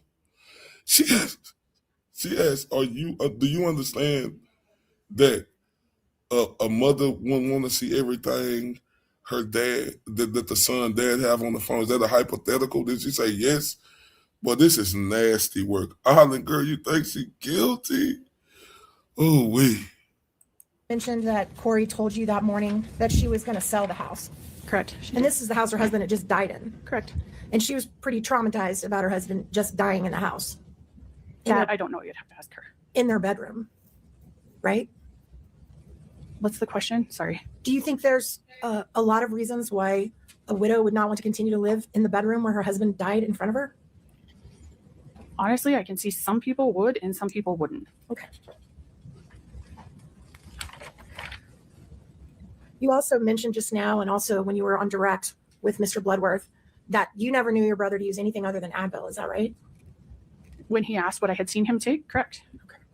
Are you aware that your brother did use other substances? After his death, from his medical records that I got, it said that he occasionally took it for back pain. Took what? THC. Okay. Which is marijuana. Marijuana. So when he was alive, he didn't share with you that he used marijuana, did he? Not directly, no. And you talked about your mom, which I think is great, was a drug and alcohol counselor. Correct. And that it was important to her that your family not be engaged with the use of drugs when she was alive. No, I said prescription medication. Okay. So your brother knew that it was important to your family. Sobriety was an important thing to your family. I'll be honest with you. My mom was not against marijuana use. Oh, this one I was really want to kick my fucking TV in. Right? Her mother is a drug counselor. Right? Oh, now your mother was okay with weed, but a drug counselor?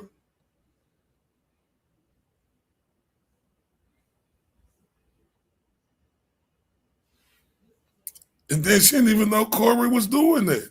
But watch what she say she do know. Okay. But you said you were? I said prescription medication earlier. Okay. But for whatever reason, your brother didn't share with you during his lifetime that he used marijuana. No. And I know you were here during the opening statement, excuse me, Your Honor. You saw this slide of all those gummies that were seized from Eric. You didn't know that was in his house. You didn't share. I knew that Corey had some in there. He had shared that with me. But he didn't tell you he did. No. Okay. And you also, did you know that your brother drank alcohol? I knew that he socially drank, but he was responsible. And he chose not to do that in front of you. Is that fair? Correct. And it's also fair and totally understandable that your brother's not going to talk about his sex life with you. He actually did. Oh, did he? Yes. This is when my jaws dropped. This is when my jaws dropped. Listen, he didn't tell you he smoked weed. He didn't drink around you. But Smush Face, with the wrinkles in her forehead, say that Eric was telling her how he be donkey banging his wife. Do that make any sense to y'all? Oh, and she smiled about it. Oh my! Listen, y'all. Oh my! No. And you also, did you know that your brother drank alcohol? I knew that he socially drank, but he was responsible. And he chose not to do that in front of you. Is that fair? Correct. And it's also fair and totally understandable that your brother's not going to talk about his sex life with you. He actually did. Oh, did he? Yes. Did your brother share with you that he was taking testosterone? Yes, he did. And you knew that? Yes. Did I'll strike that. She knew he was taking testosterone. Did you go through your brother's phone ever? No. The morning after he passed, was there a period of time where you saw your sister Amy with his phone? She did have his phone. And how long did she have his phone in her possession? Honestly, I wasn't watching Amy very close. I can't tell you. Okay. Did you ever have his phone that day? No. Statement of scope objection. Same morning, Your Honor. Let's keep moving. The objection is overruled. That's the last question. That morning after Eric died, did you ever, well, let me ask it this way. When you arrived at the house, had the police cordoned off any portion of the house and said you could not enter it? There was someone at the hall, and they said that you weren't supposed to go back down the hall. Once they removed your brother's body from the scene, and I know that was traumatic, and I'm sorry. Once they removed his body, were you allowed to go anywhere in the house you wanted? Yeah. And did you see the police searching the kitchen? Yes. Right. Just the garbage in the kitchen. That was all. That was the only thing you saw them search for, was the garbage. Yeah. I wasn't around them all the time, so I don't know what else they did. Okay, that's fair. At any point that morning, did you hear Corey being interviewed by police? No. So you weren't present when they questioned her about what happened that night? No. Did Eric share with you that he had used hydrocodone in the past, like in that pill bottle that we saw on the screen? So Eric and I had talked about that. So that pill bottle on the screen, it was old. It was 2016, right? Because Eric had a procedure, but Eric did not want to use much of it. So actually, Eric and I had several conversations when his back hurt and everything. I actually set him up with an acupuncturist and everything so that he didn't have to use any. So let me stop you right there. Just 1 minute. Okay. Let's just break it down. Okay. So you knew that he had used hydrocodone in the past for pain? He did not like to, but if it was extreme, he did use it. Yeah, but he would never take the whole finish prescription. And how the fuck do you know he didn't? He didn't use the whole prescription? How do you know? Well, as far as you knew. And you knew that he had back pain? Correct. And you knew it because you're the person that he would go to when he was in pain? Correct. And you helped him try to find an acupuncturist for his pain? Yeah, he went to an acupuncturist. How often did he do that? I set up the appointments. They actually helped really quickly. So he went to a couple appointments to I can't give you the exact amount, but. And when, okay, I'll strike that. You also talk about the prenuptial agreement that you saw Corey sign at their wedding. Is that right? I saw it before she signed it. Right. And is it true that in the prenuptial agreement that Corey knew that if something happened to Eric, she would not recover. She wasn't in touch. She surrendered. Let me ask it this way. Were you aware that as part of the prenuptial agreement, she was surrendering any claim on his business of C&E? No. Objection. The prenup's in evidence. It says what it says. I don't think that's an accurate characterization. I can rephrase. The question is about what Ms. Benson understood. That's what I was and going to so say. you will be able to point out later whether her understanding matches the text or not. So was it your understanding that she was surrendering any claim to his business at C&E in the prenuptial agreement? Only if they divorced. If he died, then she would get the business while they were still married. Okay. But if he died, once you became trustee, you were aware that his business would actually go into the trust, not to her, correct? The business is a trust asset. His partnership is in the trust. Okay. And that was done before he passed. Correct. And again, you don't recall telling the officer that Corey was upset about that prior to the officer coming in the house? No. Okay. The morning that you were there, was there any period of... This is what a lot of people say, right? There's a lot of people say that. Y'all just heard that. She signed a prenup, Corey, that he would get none. But if he died, right, they was trying to say that she was going to get it, but it had already went to a trust. And Corey knew that. So she wasn't going to never get nothing. Why do people keep talking about that she was going to get this money? This is a testimony. Right here, what is every... I told y'all, people ain't watching this trial. time where you were in the garage? Yes, I went into the garage. And what was your purpose for going into the garage? A medical examiner or some medical person had asked me, do you know if Eric took any kind of pill today, an allergy pill, anything? And I said, I'll go check his truck. I know he takes allergy pills, but I'll go check his truck. So I went to the garage to check his truck. And when you were checking his truck, was there anyone back there with you? Lisa Darden, her mom, and Bree, I think it's Swenson, followed me. And when you were in the truck, how long were you in his truck? Not long at all. When you got there, was Amy in the truck? No. At some point, did you see Amy in the truck? No, not to my recollection. All right. You also mentioned that Corey mentioned to you when she said that she was going to sell the house. I believe Mr. Bloodworth asked, could she have sold the house? And you said the answer was no. Is that right? Correct. And the reason the answer is no is because why? Because the house was not Corey's asset. It was in Eric's trust. Her name was not on the deed, anything like that. But she was his spouse under the law, right? She was his spouse under the law, yeah. And she had a marital interest in the house, right? No, that's all in civil court. I can't. Sustained. Yeah. Sustained. Oh, Right, now I want to talk about before the body was removed. Were you present or did you have an understanding about where they were going to take the body? No. Did you hear a conversation or were you a part of a conversation that discussed that there was going to be an autopsy? I know I heard that day that they were taking him for an autopsy. So before he even left the house, there was discussion that he was going to be autopsied. I think that's a verb. I'm not sure. I can't tell you if it was before or after. But there was a discussion in the house about it. You all knew it. That they would take him for an autopsy? Yes. Okay. Yeah. And then the conversation that you testified about where there was a discussion about cremation or burial with Corey's mom. Correct. At that point, the autopsy was over, right? I don't know when the autopsy was over. When was that conversation? That conversation was on the 5th. So 2 days after he passed. And where was the body at that time, to your knowledge? I'm so sorry. I thought you were finished. I apologize. The question was on the 5th. Yeah, it was on the 5th when we talked about the burial. So 2 days after they'd removed, or 1 day, One day. after they'd removed his body from the house. Correct. So when you were having that conversation, where was your understanding of where the body was? It would have been in one of two places, either at the medical examiner's office or at the mortuary. So bear with me then. At the point that his remains were finally interred, either through cremation or burial, that autopsy already would have happened, correct? Honestly, I remember talking to the mortuary. They were watching to see when it was done. They said that it could take a couple days because it was later. So I can't tell you if it was done or not. I can't remember. Let me ask you this way. They weren't going to let you bury him or cremate him until they'd finished that autopsy and release the body to the family, correct? I mean, I would assume so, but I've never dealt with this with the medical examiner's office. So, and once you all had that conversation with Lisa and Corey about whether he wanted to be buried or cremated, did Corey agree to bury him? It went back and forth for a little while. And then did Corey agree to bury him? Yeah, we buried him. That's right.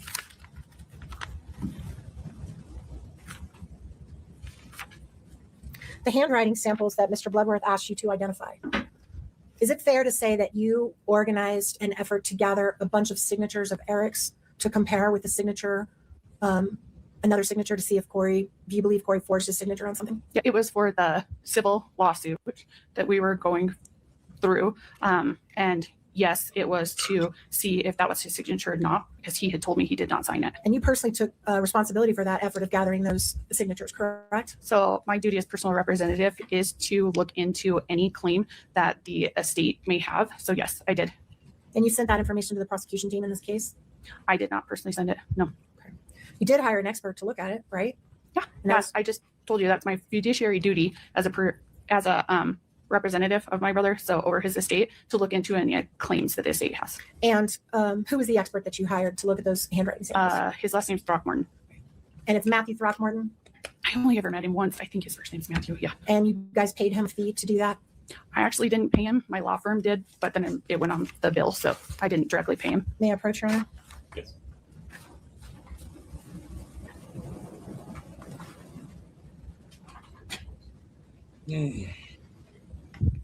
Look how she this.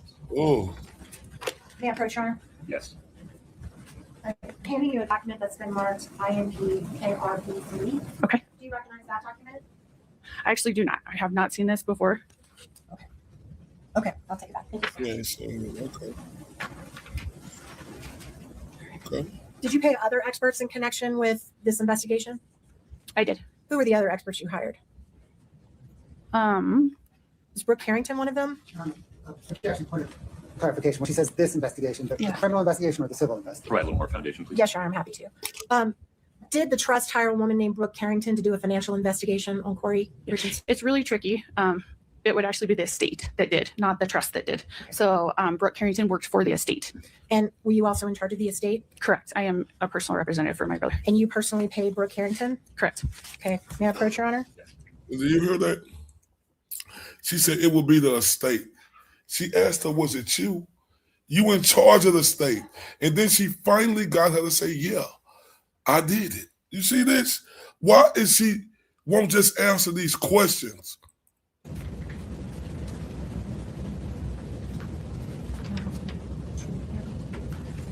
All right, I'm handing you another document asking if you've seen this before. Yes. KRB2. KRB2. What is that document? So Brooke was a financial forensic accountant for us, looking into any claims that the estate would potentially have.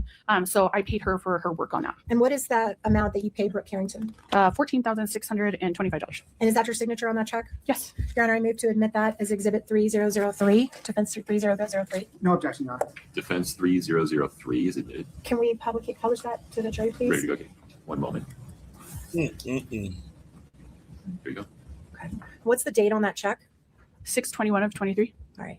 And are you aware if that was after Corey had been charged with this crime? Let me think of dates really quick. Yes, it was after, because once Corey had been charged, Brooke quit working for us. So she sent a bill and I paid the bill once. And why did she quit working for you? She started working for the state and we hired a different forensic accountant to work for the state. And who provided her name to the state as a potential expert? I'm not sure. That wasn't you? I actually never even talked to any of the prosecution or anything before that. So no, it was not me. I did not even know who they were. I'm sorry. You said you hadn't talked to the prosecution prior to June of 2023? Prior to her being arrested. Let me clarify to make sure that I don't impeach you for something you're not meaning to say. Okay. When you say the prosecution, you mean the actual people sitting at the table, not their investigators. Oh, yeah. Because you had talked a lot to the investigators prior to Corey being arrested. I had talked to investigators. I had never talked to these guys. Totally fair. I just didn't want to come out. Sorry. Nope. I wanted to be right. So to go back to that, you had talked a lot to the investigators that were investigating this case on the criminal side prior to Corey being arrested. I had talked to them. And as a matter of fact, on March 21st of 2022, so before there was an official finding of Eric's cause of death, isn't it fair that you sent an email to the chief detective, the same one you talked to in the driveway or outside the house, with the timeline of everything suspicious that Corey had done in the last multiple years? I can't remember the exact dates. Okay. I can remember everything else. May I approach, Your Honor? Oh, I'm sorry. Yes. Counsel, I trust you folks. You can have leave to approach the witness as needed. Thank you, Your Honor.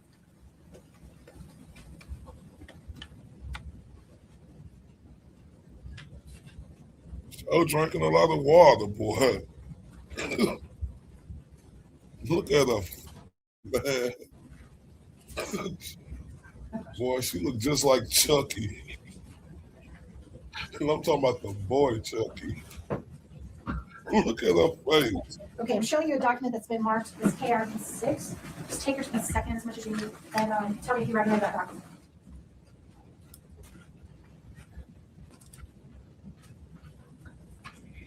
You know what it is. Looking like she don't know. You just trying to read it. Chucky looking motherfucker. Look at this just stone face. Ugh.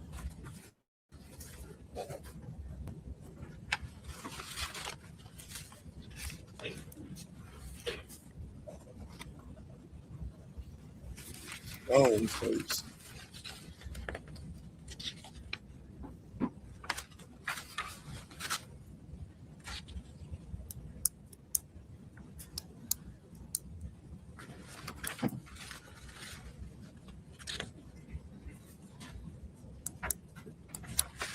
Yeah, I'm sorry. Okay, do you recognize that document? Yes. And is that the email that I was just talking about that you sent to Detective Woody on March 21st of 2022? Correct. And attached to that email is what you called a timeline. Is that right? Correct. How many pages is that timeline you provided to Detective Woody?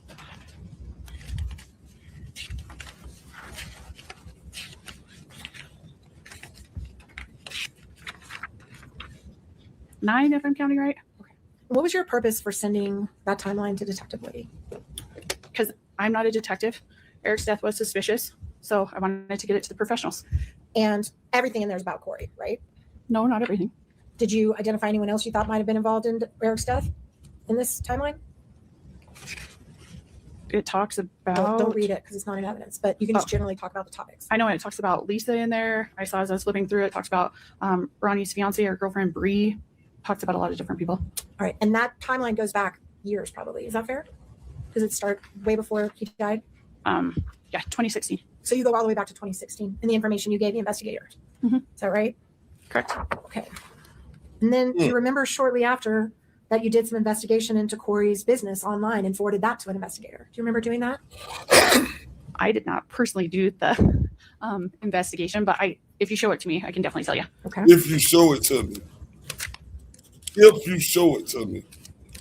All right. May I approach her? I forgot. Sorry. Let's have it that'll court. She do look like Bruce Taylor. She do look like Bruce Taylor. Oh my God. If you could show it to me. It's been marked for identification as KRB11. See if that refreshes your memory a little bit. Is that your email address? If you could show it to me. Correct, it is. So that's you forwarding to the investigator background information on Corey's businesses? Correct. All right. And then do you also remember forwarding on March 28th to the same investigator reporting that Corey had asked for her wedding ring back from the medical examiner and you thought that was suspicious? Remember doing that? Can you show me the email Sure. again? How you don't remember that? How she don't remember if Corey asked for the wedding ring though? How she don't remember that? Yes, she is Bruce 2.0. Showing you KRB12. How she don't remember if Corey asked for his wedding ring? How she don't remember that? And look at her looking stupid. Bruce Not her wedding Jenner. ring, my brother's. I'm sorry, the ring that he wore Correct. on his finger. And she was asking for it back, right? Correct. And you thought the detective should maybe test the ring, or you thought that was suspicious and you reported that? Yeah. Okay. Also in there, you talk about ring cameras. Did you share ring camera information with the investigators? I did not have the ring camera information. Okay. Do you remember in May of 2022 suggesting with the officers, the investigating officer, that Corey may have tried to kill your brother on Valentine's Day with Yes. a sandwich? Yeah. Because my brother talked to me about it. As far as you know, had that information ever been imparted to them before you gave that to them? I would have no way of knowing that. Okay, fair. Did you also do some online sleuthing into her mom's Venmo and Susan Kohler's Venmo? I did not personally. Did you forward that information to the investigators to use in their Can I see the... Sure. Can you see? Bitch, you want... Man, I'm getting pissed off. She want... Man, this... Man, look out. Man, come on, man. KRB 14. We know when some... April 25th. Is that the email address? Correct. Okay. So the answer is yes, you did that? Yeah. All right.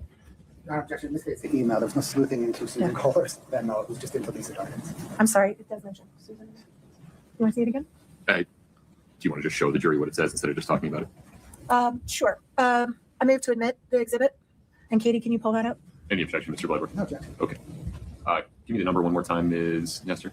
It would be 3004. Okay. So this will be D3004. This is, for the record, an April 25, 2022 email from an email address in bold print indicated as Richens Benson. We'll I'm publish sick it to now. my stomach. Can you blow that up, please? So Jerry can see Look it. how she keep looking at the jury. You see that there you were looking into two different people's Venmo accounts, Susan Kohler and Lisa Darden? Yeah, those are the two people that are on there. And you also investigated the background of Susan Kohler and shared that with the prosecutor? I did not personally. But you forwarded it? Correct. Okay. See?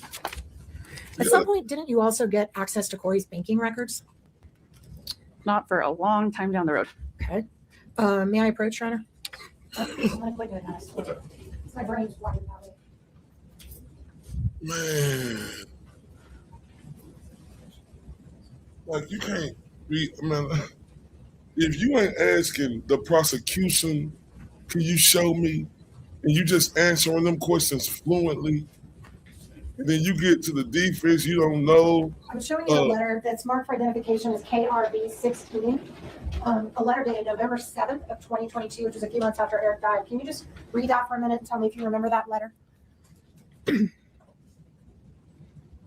Look at them. Botox. Well, her shit worked. Honestly, I've never seen this before. Okay, totally fair. Do you want me to keep reading the whole thing? If you can't identify it. Okay. I might have read it. You've Do you never seen remember being asked how you obtained Corey's private bank records without her permission? Did anyone ever confront you about that? I think we're talking about two different things. The only bank records or banking that we have received is through the litigation for the civil lawsuit when the trust was granted a constructive trust. And so that's the only thing. So in your role as trustee, you went about to get her private banking records? No, it's all litigation, and it's really hard for me to go through it. I mean, my lawyer's here; he can speak to it a lot better than I can. Definitely don't want you to have to become one of us, so don't worry about it. You also had multiple interviews with the Summit County investigators. They came to your house once and interviewed you. Is that right? Correct. And you also interviewed with Detective Woody, I think, here or in this area, in this complex somewhere. Correct. And you also had multiple phone conversations with the prosecution. All this before Corey was arrested. Is that right? I mean, we just looked at a bunch of emails. Decision matters in this business. Is it fair to? I'll withdraw. Is different. The prosecution may do different things. I'll rephrase it, Your Honor. I'm happy to. Thank you. It was a little confusing, so let me try that again. Is it fair to say you had regular communication with the investigators in the criminal case almost immediately after your brother's death, even before they got into the house and after? I did talk to the detectives, yes. Okay.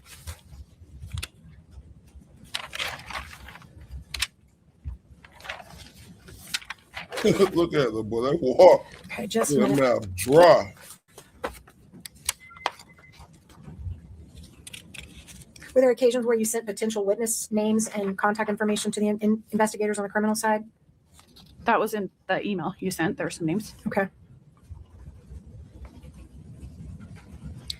Do you remember? Oh, I'll strike that. Because you were the trustee of the home, you guys were in charge of, well, let me rephrase it this way. How long did Corey stay in the house after her husband died?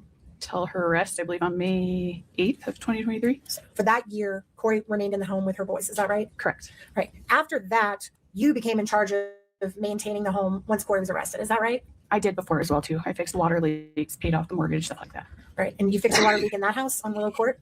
When was that? It was in February. It was when it was January or February. There was a ton of snow on the ground. So I had to pay people to shovel all the snow to get down to it. Okay. And that was Corey and Eric's home? Correct. Okay. Well, at the trust house. Got it. I understand. Trust house. During that time, were there times where law enforcement needed access to the house to search it? Are you talking after? After Corey's arrest, sorry. Yes, yes. All right. About how many times did you guys have to provide access to law enforcement to search that house? I don't know off the top of my head. If I were to say around 10, 11 times, does that sound completely out of bounds or does that sound about right? So I put my husband over all of that. My husband. So I'm not going to have the best knowledge of that. So that'll be your husband. Correct. Right. But the private investigator that you guys hired answered to you, right? Not your husband? He was hired by the estate. So he communicated with you directly? Both me and my husband. Did you give him unfettered access to the house? No. How many times would you say that investigator was in that house? That's going to be better to ask my husband as well, too. My husband went with him every time. Totally fair. Did you guys have a video equipment set up inside the house? Like cameras to monitor? Yeah. When did you guys put that in there? I apologize, but that is also better to ask my husband. She don't he know. was over all of that. Right. Oh my We're telling this for God. just a moment, yeah. She don't know nothing.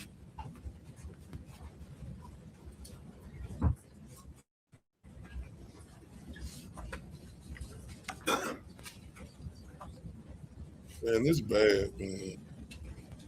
This she don't know nothing, y'all. Her weird looking ass, what the fuck is that motherfucker name? Just her weird looking ass husband, he did it. I think they did it, man. I ain't gonna lie to you. I think they did it because they wanted his money. I think her and her husband. I'm almost done. We're almost there. Gotta go. So do you remember when you retained Todd Gabler to investigate Corey Richens? The exact date, I can't remember. I think it was at the beginning of April of 2022. Could have been in March. I don't have the exact date with me. I'm sorry, I didn't mean to interrupt. Oh, sorry. No, yeah. Within a couple of weeks of Eric's death. Yeah, correct. At some point, did you guys plan a celebration of life for Eric beyond the funeral, like a celebration of life? No. Did I? Yes. No. You weren't involved in that? No, we had the funeral. Okay. And just one moment, I need to check one date. Hold on. Oh. What was the date of Eric's funeral? Oh, man. I'm really sorry if I'm wrong, but I think it was let's see. I have to see a calendar. I think it's March 11th. So I think. within a week. She know that day, no. Yeah, it was quick after. She know that And day, wasn't there a celebration of life on Amazing. April 1st? Do you remember that? Were you involved in that at all? No. Okay, totally fair. Mr. Benson, that is all we have. I'm sorry for your loss, and thank you for answering our questions. Thank you. Mr. Bloodworth, any redirects in the scope? Yes, Your Honor, thank you. Please. I can't stand this raspy voice. Dick Van Dyke looking motherfucker. Ms. Richens, Benson, you just discussed with. Watch her answer these questions, y'all. Pause that. Let's avoid that in the future. Keep going, Mr. Bloodworth. Okay, Ms. Richens Benson, you just testified in response to the defense questioning about a civil lawsuit. Correct. The civil lawsuits begin on March the 28th, 2022, about 3 weeks after Eric's death. That is when it was filed. It was threatened very quickly after Eric's death. And who filed the lawsuit? Corey did. Against who? Against me as trustee of the trust. And you're going to see why. And to defend against that lawsuit on behalf of the trust. Correct. You employed Mr. Throckmorton, or your lawyers employed Mr. Throckmorton and Ms. Carrington. Correct. And then Corey Richens was arrested on May 8th, 2023. Correct. After May 8th, 2023, did the state or the trust employ Mr. Throckmorton or Ms. Carrington? No. The defense counsel asked you about a timeline where you presented certain information to the investigators, right? Correct. And they referenced that information related to some financial information? Correct. Did that include your reporting that Eric went to get money from his bank and found an empty bank account? Correct. Did you also report that Corey signed his signature on a $250,000 home equity loan against his house without his knowledge? Correct. And that's what I told the detective that day. And did you also tell them that Eric found multiple credit cards pulled in his name that he had nothing to do with? Correct. And that he talked to a divorce attorney? Correct. We're going to renew our 401, 403, 404B. I'm also stating for the record that I think he's now kicked the door wide open. I want to recross on all the things I would have had in my direct because it all deals with this stuff. You're going to have a longer conversation about the last piece. Your Okay. 401 and 402 objections are overruled. And 404B. All the financial stuff that we've litigated already. I think I have to do it when he tries to put the evidence in. Please approach for a minute. He opened the door up. Motherfucker look like he just eat lettuce. No ranch, no Thousand Island, no nothing. He's like he eat lettuce and drink water. Puny looking motherfucker. Look like he weighed 90 pounds, fucking soaking wet. Come on, bro. Like you. Oh wait, man. Oh wait, man. Oh wait, man.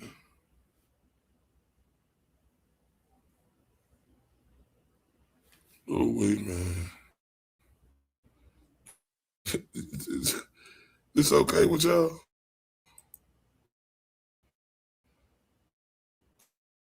My people, y'all good? Y'all good? It's bothering me.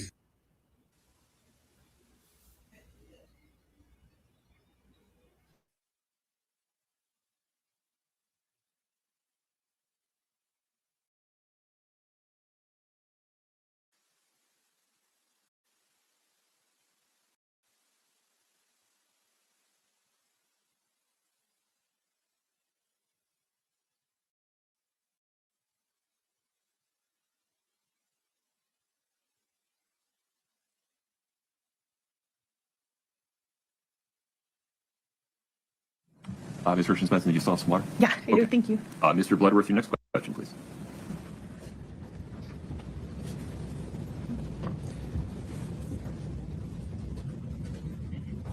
Did you also provide the police with information on Eric meeting with a divorce attorney, Christina Miller? Yes, correct. And Eric meeting with a trust and estates attorney, Crystal Bowman Carter? Yes, I did.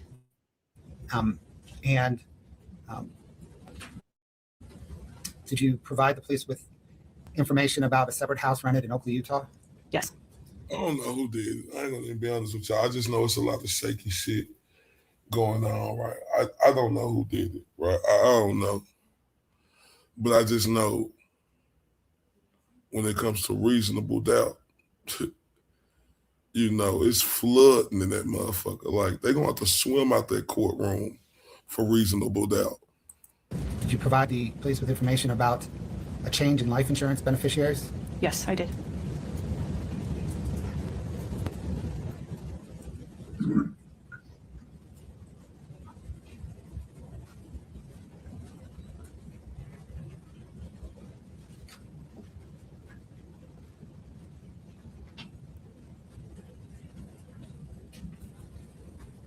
They're gonna be swimming out that motherfucker. I'm talking about it's flooding. Category 5 storm of reasonable doubt. Look at her. Look at that stone smudge, poodle looking ass face of his sister. Look at her. Did you provide the police with information on friends of the defendants and Eric's that they should potentially interview? Correct. Did you provide the police with information about a discussion involving the trust and control of the house 2 days after Eric died?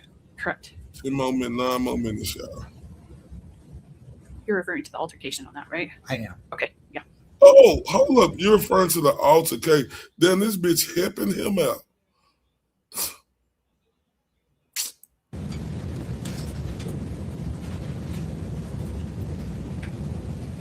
And then did you provide some information to the police regarding, I think you mentioned earlier, like a demand notice as it relates to the civil lawsuit? Yes. Thank you. Nothing further, Your Honor.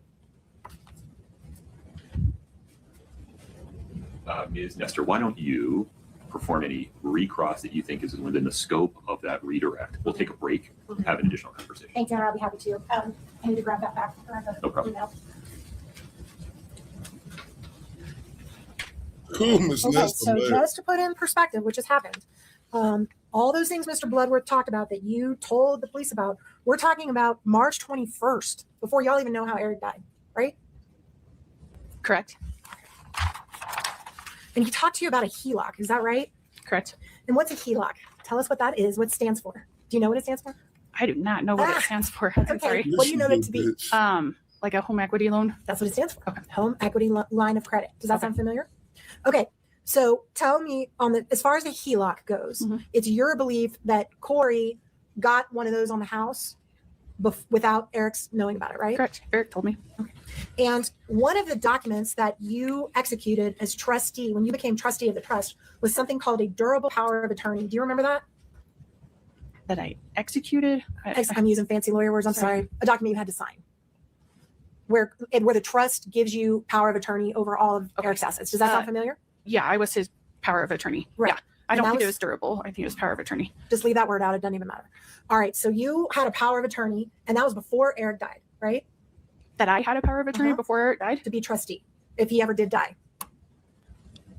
Do you remember? I would have to ask my lawyer that too. No, I'm sorry, because I know all of it's very different, and No worries. I don't want to turn you into a lawyer up there. Okay. This is actually really important. Okay. So there was a time where you had to revoke all prior power of attorneys that were granted by Eric in order for you to have the final power of attorney, right? Do you remember that? Is that on like the letter's testimony? Or you have to show it to me. I'm sorry. Let me pull it up. You need to see everything. This. Yeah, just a minute. Let me look at what the number is. It's KRB 5 or 6. This one, it's probably. Do you see it? The revocation. Okay. Can you pull that up on the screen? Only for Your Honor, we only want to show this to the witness and counsel. Understood. For right now.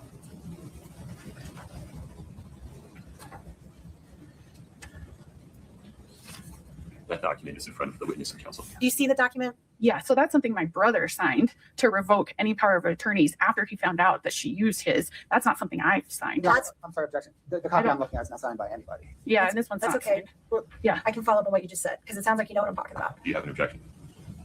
I just want to make sure we're looking at the same document. She said signed, and I'm not seeing. Oh, You okay. two are looking at the same document. Yeah, Whether it's the same not signed, Pause Brad. for- That was my bad. Pause for 1 moment for indicating. Whether Ms. Nestor's referring to a different document. Understood. I think I can clear all this up, and I don't really care too much about the document itself. I'm trying to refresh your memory. It sounds like it's refreshed. So you remember that Eric had to revoke power of attorneys that Corey had previously had. Yes, Eric did revoke it. And you remember what that means is she had a previous power of attorney from Eric. Is that right? She did have a previous power of attorney, but he did not know that she used it and Okay. took out the money. But the power of attorney she had, and he was upset about it and wanted to revoke it so she couldn't do it again. Is that fair? No, to be fair, he said he never signed that one. So there's a lot of litigation on if that's actually proper or not, because he said he did not sign that one. Oh my God. But she did have the Your signature Honor, on hold it. on just a minute. Yeah. Your Honor, we did not ask her to say what Eric said specifically. I would ask that we strike that, or at least tell the jury for purposes of why she did what she did and not to take it for truth of the matter. So let's be careful here. There have been times when Ms. Richens Benson has given an explanation for why she did or didn't do a thing, and that may have get included, her ass, Judge. her recollection of what Because Eric we're trying to Richens look at told this her. for sympathy. You ugly. Those comments so far are inadmissible hearsay that cannot be Thank you. considered for their truth. Is she try- Other than man. whether Eric actually I did those like things or this, not, or Judge. thought those things or not, rather than You can be only his be considered as Judge. I ain't gonna lie. why Ms. You get on Richens both Benson, of as the theirs. listener, the hearer of those comments, did or didn't do whatever she did or didn't do next. Thank you. I Watch appreciate out, that clarification. Judge. So to go back, it's your understanding. I just want to I'm not going to beat a dead horse here, but I'm hearing you say that you knew that there was a previous power of attorney that had been given to Corey, whether Eric signed it, didn't sign it, that there was a dispute about that. And at some point before he died, he said, I'm going to revoke all previous power of attorneys, including that one. Yes. That's what I needed. Thank you very much. Also, Mr. Bloodworth just asked you about Eric seeing a divorce attorney. Do you remember when that was? The dates and everything, it was in 2020. So it was before he did his will. About 2 years before he passed, he saw a divorce attorney, right? A year and a half. And is it true that you or your husband are the person who set that meeting up with the divorce attorney? Correct. Which one of you? My husband. And did you just know this person? So you're like, hey, use this lady, or why were you involved in that?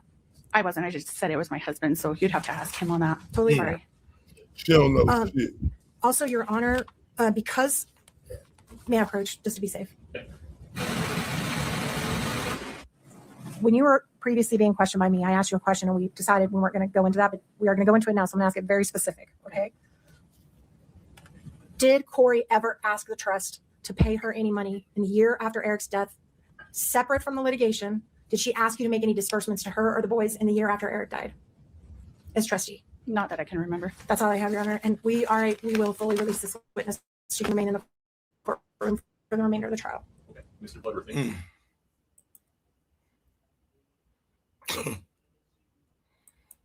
Mm-mm-mm.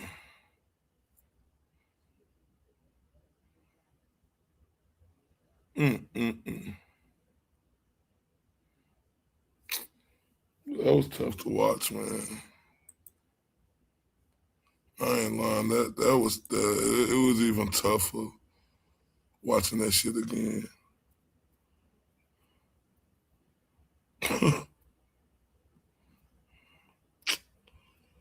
Oh, it was tougher watching that shit again.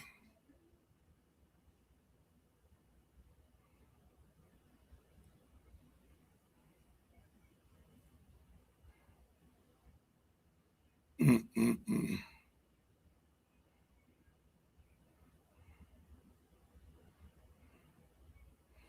Bitch, that's what she doing. That's why the judge rebuked her ass or whatever you call it in front of the jury. She knew what the fuck she was doing. That little Chucky looking.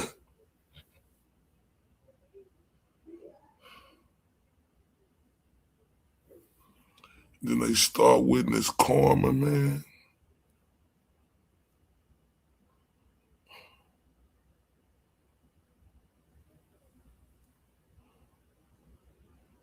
Hold up. You know what? Let me see if this the one. Hold up, y'all.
Last name?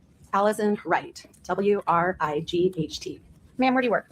C&E Stonemasonry. How long have you worked there? Since established in 2010. Did you know Eric Richens? Yes. How did you know him? I first met him in junior high. He was a friend of my sister's. They were both in high school. He spent time at our house, and eventually we ended up in high school at the same time. And is your husband was his business partner? Is that Yes. correct? And did you know Corey Richens? Yes. How did you know Corey Richens? When I met her when she was dating Eric. I want to talk with you about a couple of handwriting items before I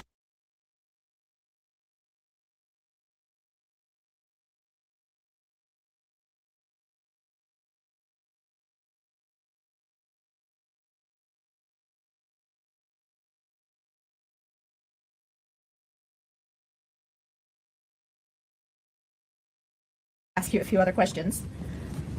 That states Exhibit 8-49 for the record.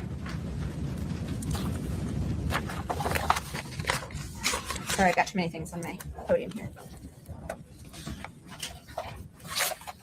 All right. So I'm going to hand you this booklet. Okay. Okay. If you could turn to tab 4 for me.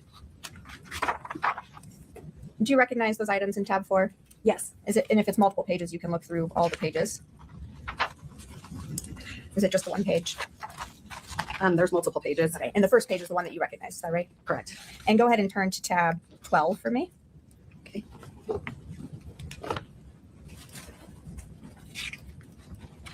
And do you recognize those items? Yes. What are in tab 4 and in tab 12? What are those items? They are returned checks from C&E Stonemasonry's banking account.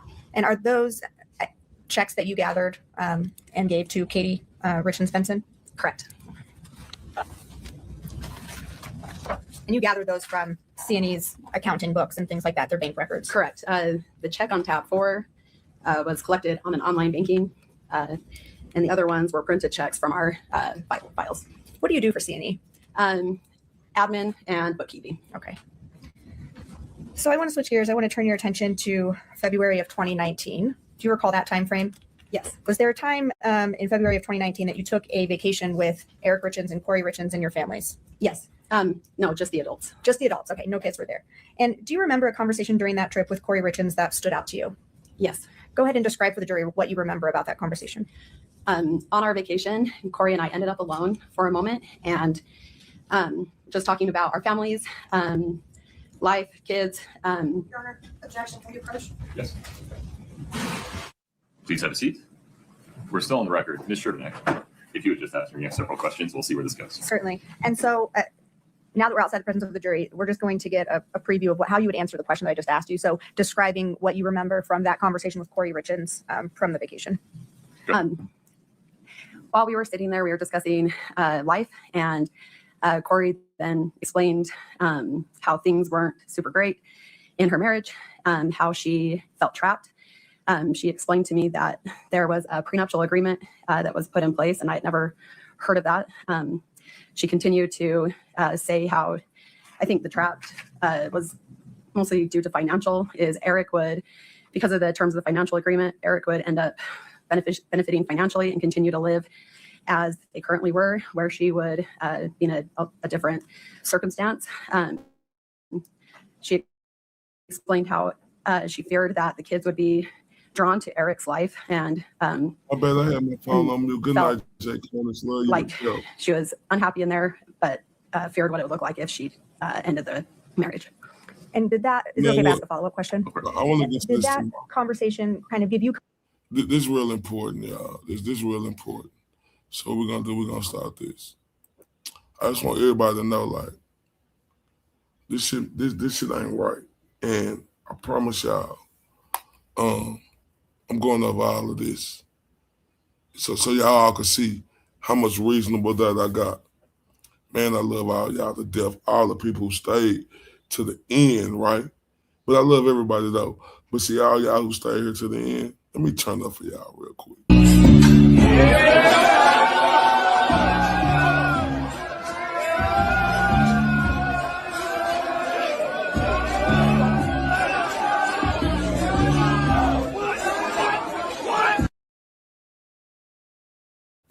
Man, I love y'all to death. And man, we turning up soon. Love y'all. TRUF. Truth. He's the mirage in the rear view glass. It's Ray from Dallas. Let slip past. Was he here? Was he there? Was he ever mine? Ray from Dallas? Just a trick played by time. This dude is savage as fuck. Or just a dream? What up, Ray from Dallas? Beam. Ray from Dallas. Tell me true. He's fun. Hi, Ray. This appears to be a black man. Ray from Dallas. Let's take this walk. Is he real or just a dream? Falling stars or a laser beam? Ray from Dallas, tell me true. Are you the myth or the man I knew? This dude is savage as fuck.